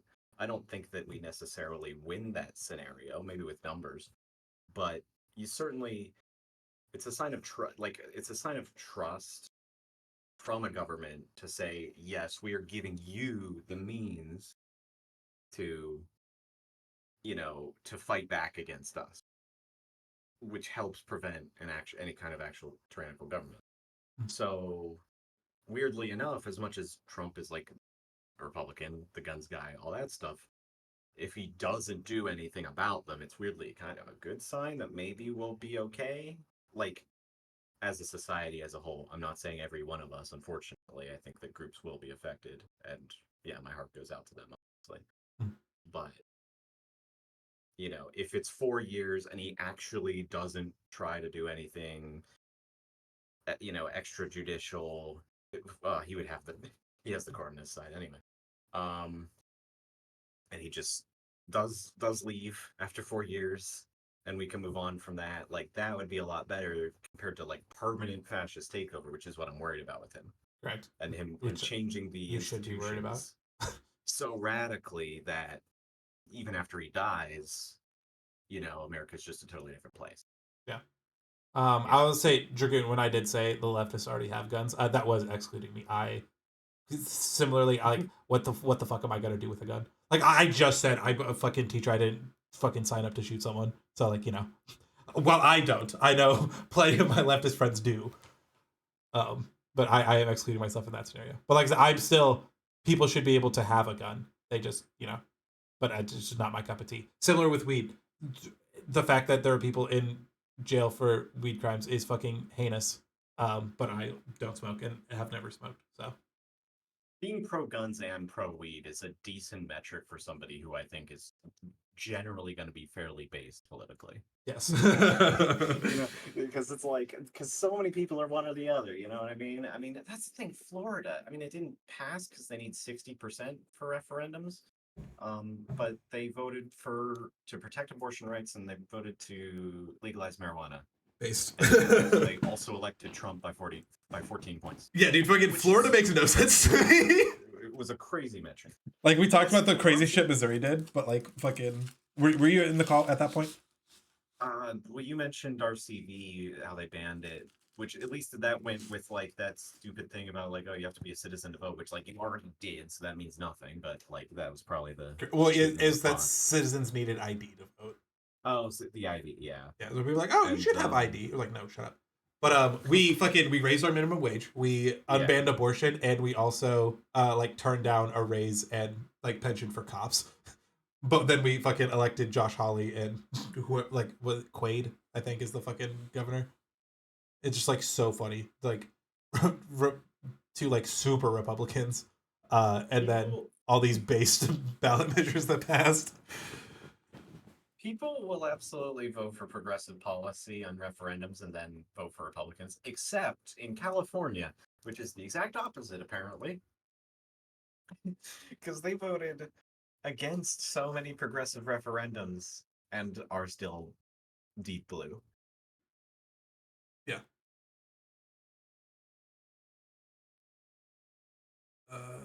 Must have set a red flag with previous possible. The fuck? That's crazy. As far as elections, it's really weird. The walking tangerine won the popular vote. Yeah, like I said, yeah, these are things. Good. I know you can't on Twitch. Go watch my previous monologue.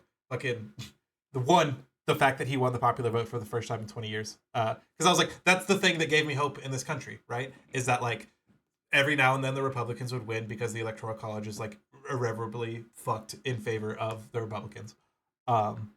and so they would lose the popular but win the electoral, and that gave me faith that like, hey, maybe the country's not fucking dog shit, because like the people know what's up. But the fact that Orange Man won the popular vote is why I'm like, bro, we're fucking cooked. This whole country is ass. Yeah. Or 7 No, changing all to I only. agree with that. I was talking about that earlier, how I don't understand how Hispanic voters, like, how he improved his standing with them with the rhetoric from this election. You know, it's crazy. Yeah. And yeah, based. Yeah, lots of states voted against ranked choice voting. DC voted to pass it. Alaska had a ban. Like they currently have it, and they had a measure to ban it. That measure is currently leading, but it's very close, and there's still a lot of vote to be counted.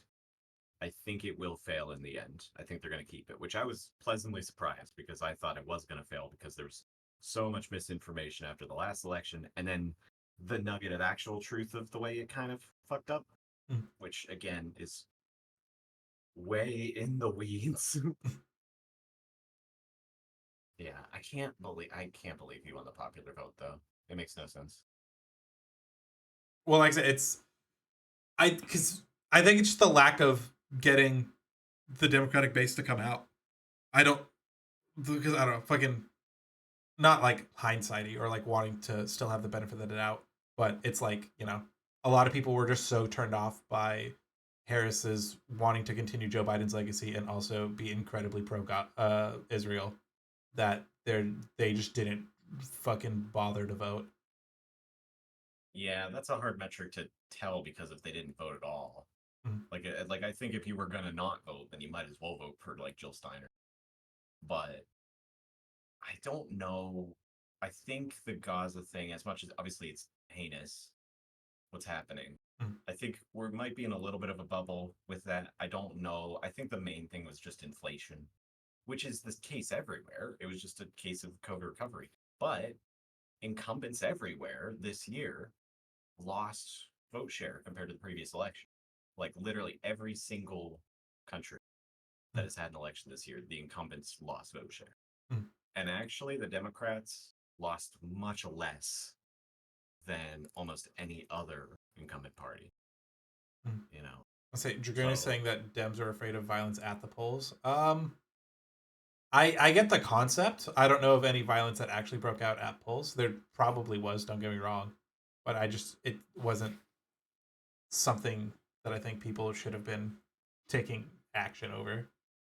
Like, I'm just imagining now Trump. I encouraged concepts of violence. yeah, dude. We have ideas of a plan, concepts of a plan. Ugh, Number 47, baby. yeah. It's a legitimate concern because I mean there were bomb threats. There was obviously the ballot boxes that were destroyed. So it's legit. It's just Also, man, maybe it's just the county I live in, but fucking, I swear to God, every poll worker there was so fucking libbed up. Every single one of them passed the vibe check.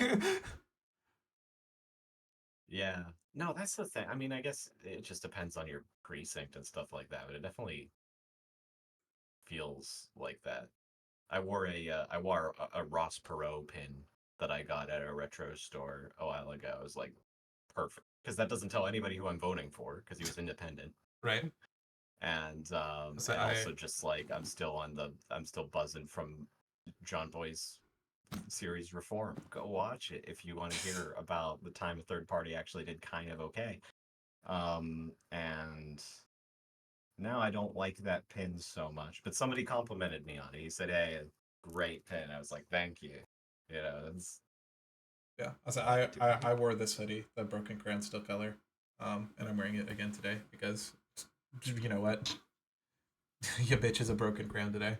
I love this sweater on many levels because like some days I wear it for my students, some days I wear it for me, and some days I wear it for a stupid ass fucking dumb shit broken country who doesn't deserve nice things, but they're still able to function, I guess, legally. A lot of the reason I misspelled states. Yeah, so it's funny because like the just as population increases, you would expect the rural vote to get larger because that's just like how numbers work. Lied go up, so it is funny to keep underestimating the rural vote. yeah, and you maybe won't win rural areas, but you get Well, everywhere there's rural Democrats. It's just they're in the minority, but you can still win them, and you could try to convince a few more of them.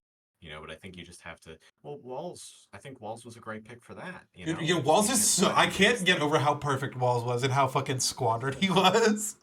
Because like he was literally like, "Hey, I'm a fucking small town dude, but I like care about my neighbors, and here's why you should care about your neighbors." And just like framing leftist policies in like conservative, digestible language. Like he was so based. So he's really good. He's really good, and because I'm from Pennsylvania, and I initially was like, oh yeah, Shapiro's a great pick because he's like governor of the biggest swing state, and it's also my state, And Your then, swing state. right? And then I see Walls, and I'm like, wait, he's perfect. He's perfect. Shapiro would piss a lot of people off. Everybody was happy with Walls. Yeah. From Manchin to AOC, they were happy with Walls.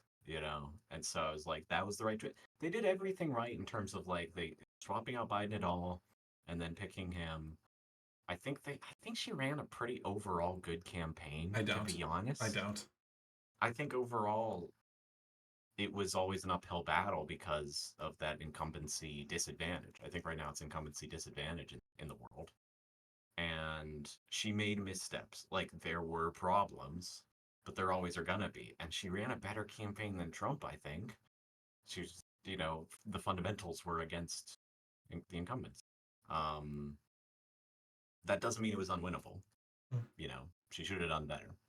I think Democrats you're having issues detaching like the policy from the campaign because I think objectively, like I mentioned, Trump going on like all of these like podcasts and things like that was just like an objectively better thing for him to be doing than whatever the fuck it was that Kamala did. Well, she went on podcasts too. To be fair, She went on Walls like 1.5 podcasts. That's true. Whereas like Trump has like Rogan. 60 fucking hours of podcasts this election cycle that you can like go that listen is to. True. That would, I'm with you there. He made a good move there, and she should have gone on Rogan. Like, did she turn down going on Rogan? It was complicated. She wanted to do it, but she didn't want to have to go out to Rogan's studio in Austin and do like a 3-hour interview. She wanted him to come to her and do like a shorter one. And he didn't want to do that. So it's kind of like, you can kind of blame him a little bit. You can kind of blame either way. But yeah, Merkel, I'm totally with you. And I think that people need to start talking about climate change in that way. Because I think that the way people talk about it is not very digestible. And so people are far more taken in by the propaganda than the actual facts, which is just that it's just objectively happening. I'm totally with you there. I think the core issues technical terms.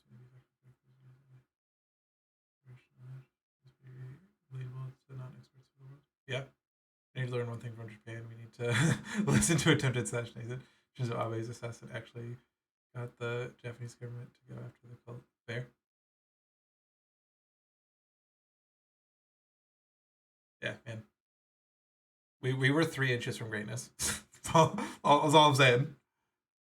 3 inches to not having this be a problem. Because like a lot of people they're gonna be like, oh well, if you just like cut the head of the Hydra, another one replaces it. No fucking weirdo Republican is nearly as charismatic and as galvanizing as Trump is.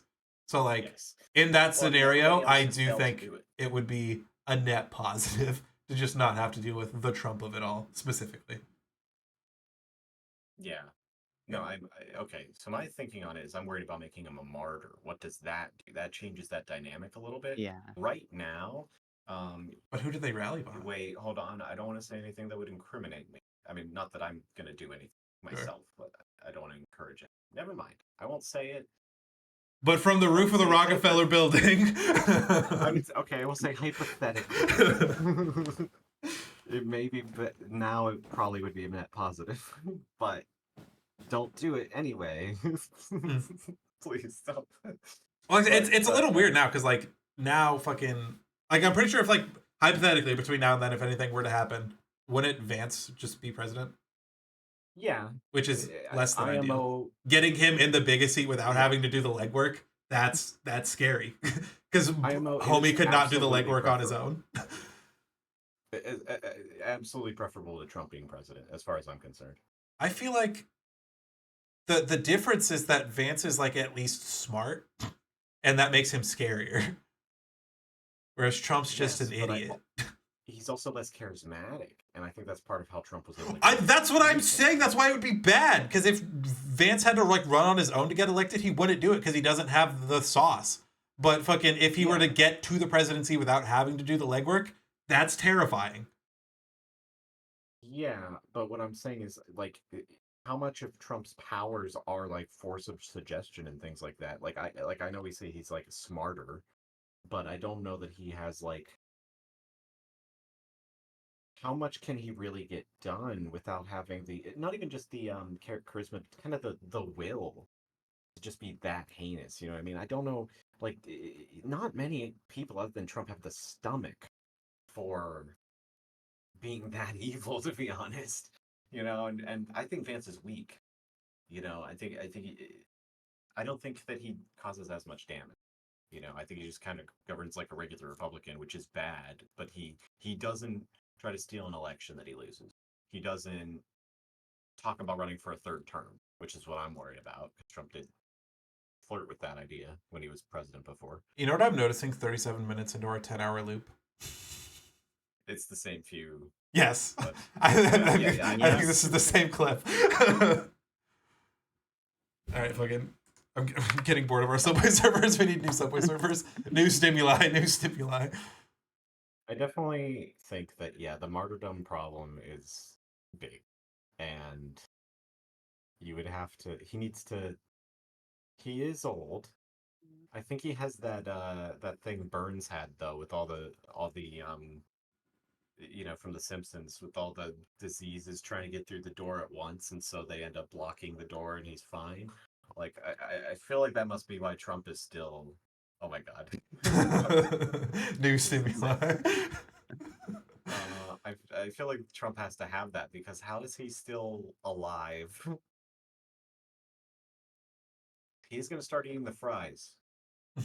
Apparently he never eats the fries because he's a germaphobe and he was worried about that. But then when he went to do McDonald's... Yes! Never touched the human hand. It's a wondrous thing. He was really... So he's going to start eating the fries, and I wonder if maybe introducing starch will be what finally does it. Please, starch. Come on. But while we're clowning on him for the McDonald's thing, again, to the average person who doesn't pay attention to politics, that is kind of based of him to have done. We all know it was fucking fake and a sham, but if you're just scrolling through fucking Twitter and you see fucking dude at a McDonald's, you're like, wow, that's a working man right there. Again, he's not, but it looks like that.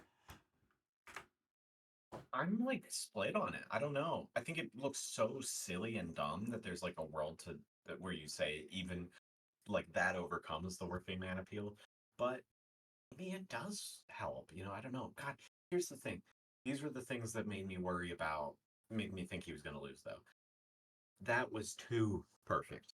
The idea that we would have the picture of him at McDonald's after he lost the election was like way too perfect. It was too good to be true. Of course it wouldn't happen. Right. Same thing with Walz being VP. Like just a regular ass dude being VP, too good to be true. Also true. You know, that's what made me nervous. It's like, no, this is too good. This is with all the bad things about the Harris campaign and the current administration. I still thought it was too good to be true. One of my favorite jokes that came out of that was, the McDonald's stuff was fake because McDonald's doesn't hire felons. He shouldn't have been able to vote either. Yeah, I mean, he was there for like 15 minutes. The reason for the stunt was so stupid, Mm. right? Because it was just bringing back this completely non-issue of like Harris said that she worked at McDonald's once, and then they didn't find record in the corporate database, which wouldn't have a record of every employee that ever worked at any franchise, obviously. And if she lied about working for McDonald's, compared to a man who lies like half the time he opens his mouth, Mm. like but that's the double standard, I guess. Yeah, I don't know. I think it's dumb. At the very least, one thing I will say is that the garbage truck thing was, I think we all agree, very cringe, right? Like that didn't work for him. The garbage truck thing. I Yeah. feel like I missed this one. Oh, you missed this. I didn't see it either. Oh, this is the problem. When it doesn't go well for him, we don't see it. Okay, so obviously Tony Hinchcliffe at the New York City rally said, the island of garbage thing about Puerto Rico. Yes. And then Biden, speaking as he does. Oh, okay. I did precisely. briefly see this. Yes. Okay, yeah. He said, like, the only garbage that I see is his supporters, his demonization of, and he was saying his supporters and his demonization of, blah, blah, blah. Yeah. But the way he said it ended up coming out, the only garbage I see is his supporters, which I still would argue is fine. But, Based. it's kind of a basket of deplorables thing to a True. lesser degree, because one, he's not the nominee, and, it's kind of a misspeak, and it's kind of, and it's a play on something that was already said about American citizens in an American territory. And also let him cook. and then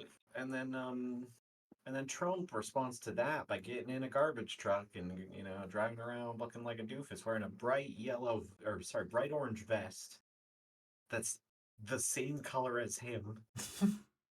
I did see his supporters like wearing garbage bags as a response to Biden saying that they were trash. Dude, which they is make themselves look very stupid. A little based. They said, "Oh, we're trash." Bet. So I'm surprised that the combination of Tony Hinchcliffe and then what happened is that the Puerto Ricans thought that the garbage truck thing was Trump doubling down on those comments, right? And so I thought, this first, and it absolutely kills him. He looks so stupid, and my dad compared it to, and he hadn't even seen it. And then I saw other people making this comparison too, and I was like, no way. Dukakis in the tank. I don't know how old election pilled you are, but one of the Democrat candidates, God, what year was it? I think that might have been the guy who ran against Bush in '88. So first Bush, I think that's who it was. Michael Dukakis, was seen as too soft because he was anti-war, aka he was based. Yes. And so he got into a tank, wearing a helmet to prove that, oh yeah, I'm tough. And he looked so out of place, so stupid, and it very much gave Dukakis in the tank vibes.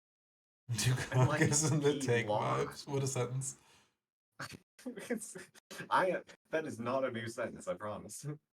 I just said what a sentence. I don't think I said new. but that's what I'm saying. It's oftentimes when you say that, it's a brand new sentence, and I'm sure I'm not the first person to have said it specifically that way because it's a lot of people made that observation. And speaking of new to me sentences, at our GSA meeting on Monday, the day before the election, I had a student say that they wanted to Kurt Cobainium their cranium. I was like, bro, what the fuck? Whoa. It's one, I'm a mandated reporter. Please don't say things like that. Two, what the fuck? No, Merkel, that was Howard Dean, which I think that's an even stupider reason to tank a campaign because but yeah, that was in 2004. I am way too much a nerd to be able to identify these things immediately, by the way, and I apologize.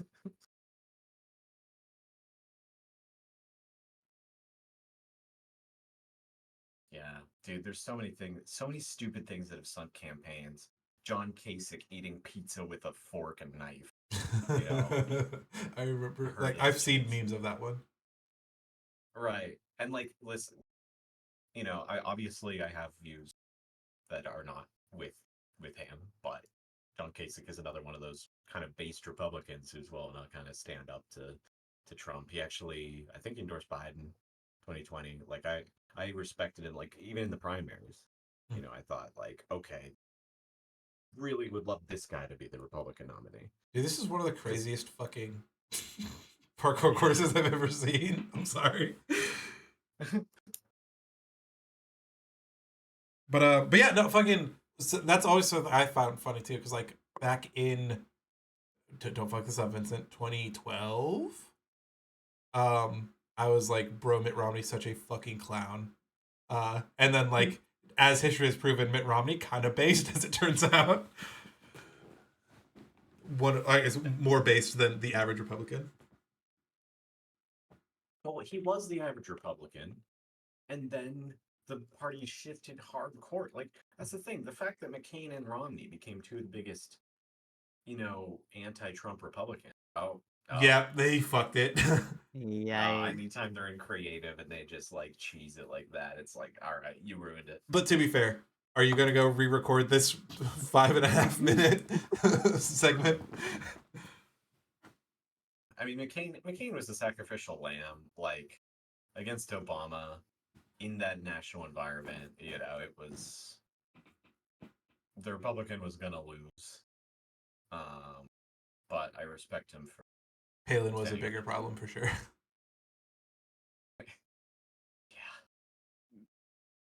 Yeah. She ran for House recently, lost, but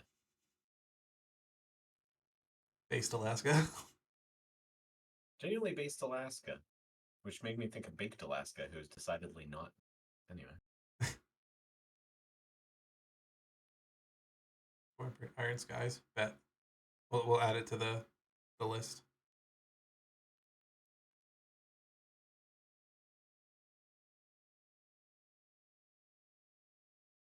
I feel like we're all just lost in the Minecraft sauce now. I don't know. I guess does anyone have anything else that they would like to talk about? Like I said, I plan on going live for I was expecting this to be like maybe like a 40-minute stream tops, and here we are, 2 hours later. No, which is fine. I don't mind. Like I said, I want to be able to like talk about this and vent our frustrations, and like everyone try and feel more comforted about what we're about to experience. It's like if there's a need for the stream to keep going, I'm down to keep it going. But if we're all at peace, Yeah, I mean, I'm just probably going to be going to bed soon. But, yeah, that is insane. That sounds kind of like obviously bad, but sort of hilarious. Because it's Nazis doing it. So, like, we're not endorsing this.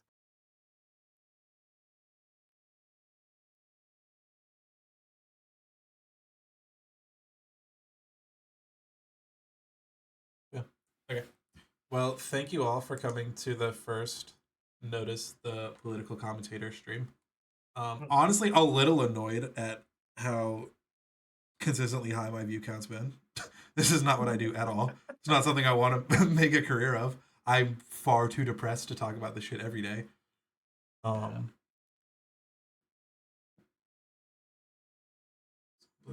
most passionate about for me, it's a gun issue.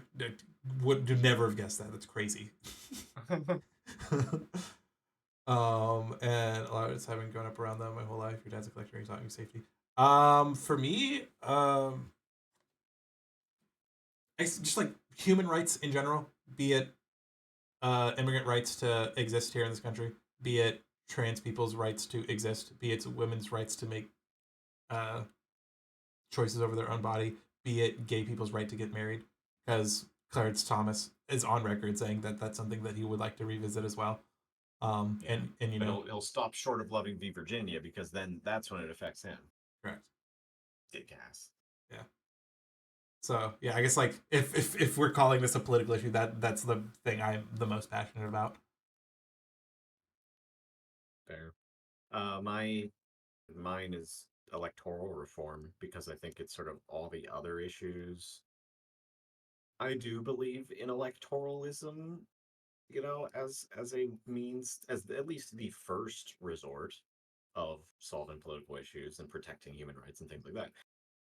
And when our systems are bad at actually translating opinion into policy, then Yeah, because that's the crazy thing. Like fucking all of these like fucking crazy super right wing Republicans like we want to ban abortion. Fucking it is 70% unpopular to ban abortion. these super like he even mentioned in the debate, right, about how these super like conservative states kept, like Ohio, which isn't, super deep red, and then like I think what was the other one, Kansas, and stuff Now like Kansas doesn't have abortion. oh, Or Kansas does have abortion. Sorry, they overturned theirs Nebraska. before Missouri did, and then Missouri just Okay, overturned yeah, theirs. that's what I'm saying is that the conservative states had referendums and they voted against it. Or voted to protect abortion rights. Yes. So like and Trump was acknowledging that like, oh, went in the liberal direction in these states, and like if you know those states, it's like that kind of says it all, doesn't it? Yeah. I hope he hates his wife. Totally, his wife is but in light of probably this worse than behavior. But yeah, so that's why I believe in the Lockean concept of the social construct, which is perhaps maybe too highbrow, but I believe it breaks down if you don't have a legitimately representative system of government, and I don't think we do. Not remotely That close. makes I have never that once makes- felt represented by a presidential candidate. and that makes the idea of having a large government to me immoral. But while we have it, let's at least fight for the right policies. So I'm sort of like, if it could work, anarchy would be cool. I don't really think it would. Correct. But I'm glad you acknowledged that at least. okay, cool.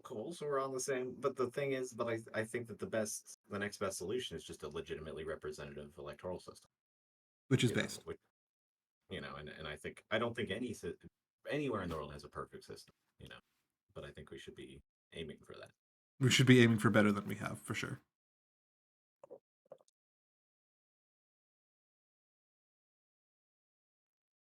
You also gotten bigger on immigration.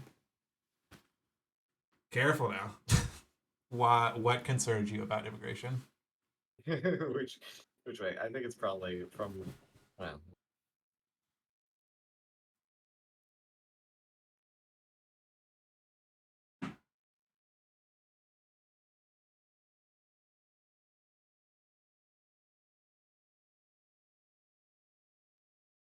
Logic most critical is horror stories about immigration. So you think it should be easier to immigrate? In which case, based. I definitely think like, I don't know. Maybe I'm especially interested in this now because I'm legitimately like, I don't want to live in a fascist dystopia. If we turn into that, when do I pull the trigger? And can I actually do it?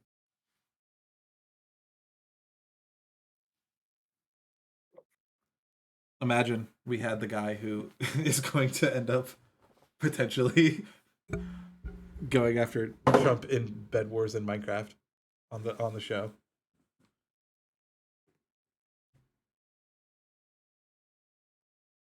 Let him getting the CEO of the company that made Apex Legends on his side for his alibi during government law. Yeah.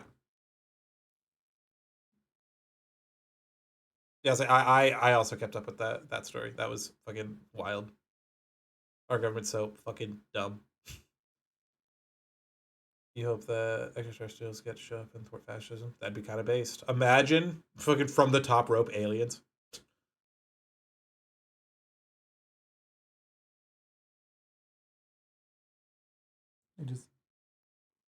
I think this is Jesse telling me he wants to go to bed. Yeah. Like I said, thank you guys for coming to the first political commentary stream. Like I said, I don't have the fucking the soul to do this every day. I normally do like variety gaming of some sorts. I like Yu-Gi-Oh a lot. I like Pokemon a lot. So if you enjoyed, feel free to stick around. Usually a lot of gaming. I want to do more just chatting stuff, but more lighthearted like game show type beat. Drinking and drawing needs to make it come back for sure. Jackbox community nights, more of those. Just trying to keep each other happy. Man, that's what we're gonna fucking do. Either this weekend or next, I'll do a group therapy where we all just like play Jackbox and we can make jokes about stuff. Glad to hang in vent. Thanks for stopping by, Dragoon. Always nice to have you in chat. And yeah, like I said, thank you, Murgle Schmurgle. Thank you, Krella. Thank you, Zillia. Thank you, Lo. Thank you. My aunt showed up earlier. Oh wow. So just thank you everyone who stopped by. And thank you, Yagog. Thank you, Psychic. Obviously, Worm was here earlier. But yeah, thank you guys. Oh, we got the follow. Murgle Schmurgle, you have been noticed. Why is the sound off? Did I mute my alerts? I did mute my alerts. That's Stan saying, put some respect on his name. It's NoticeTheZ. And that's me letting you know that you have been noticed. Also, I guess Murgle Schmurgle. I guess okay, let's crack it wide open. Do you know like Ludwig and Stans and all them?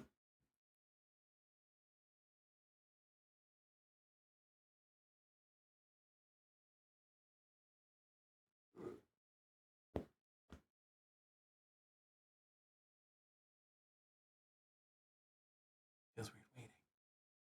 I'll put the Minecraft back on. No pressure. Stream delay be like. Right. If I was watching the stream, I'd be way behind.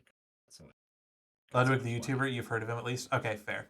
His friend Stans hosted a competition that was like a Twitch version of Taskmaster, like the UK panel show. And Yagog and I were both contestants on the show. And I ended up winning the show. And that's like how I got my start into one time we saw him when he was training Technoblade for the Dream Duel. So that's what got me started into Twitch. Is that I am tangentially related to Stans content-wise, which is why we have the Stans follow clip. You guys were open when a church member had to leave in the late 2000s because their application was lost after 9/11 and their visa was expiring. Their daughters each had to stay with their grandparents afterwards. Yeah. Speaking of Rip Techno, yeah.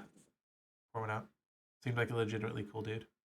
I don't follow a lot of Minecraft YouTube, but he seemed like one of the better ones.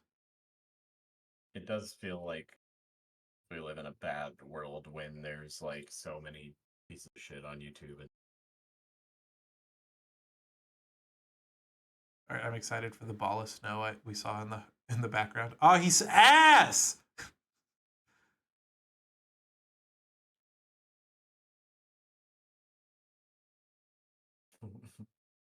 Oh wow, I'm so far behind. Yeah. Yeah. I think I was the one Minecraft YouTuber you consistently followed. Fair. One of the funniest dudes. Dude, fucking my experience with Minecraft, for the most part, I used to watch the Rooster Teeth Let's Plays back in the day when they were doing Minecraft. And then, you know, the whole Ryan thing happened, and then the rest of the fucking Rooster Teeth things happened, and I'm just sad.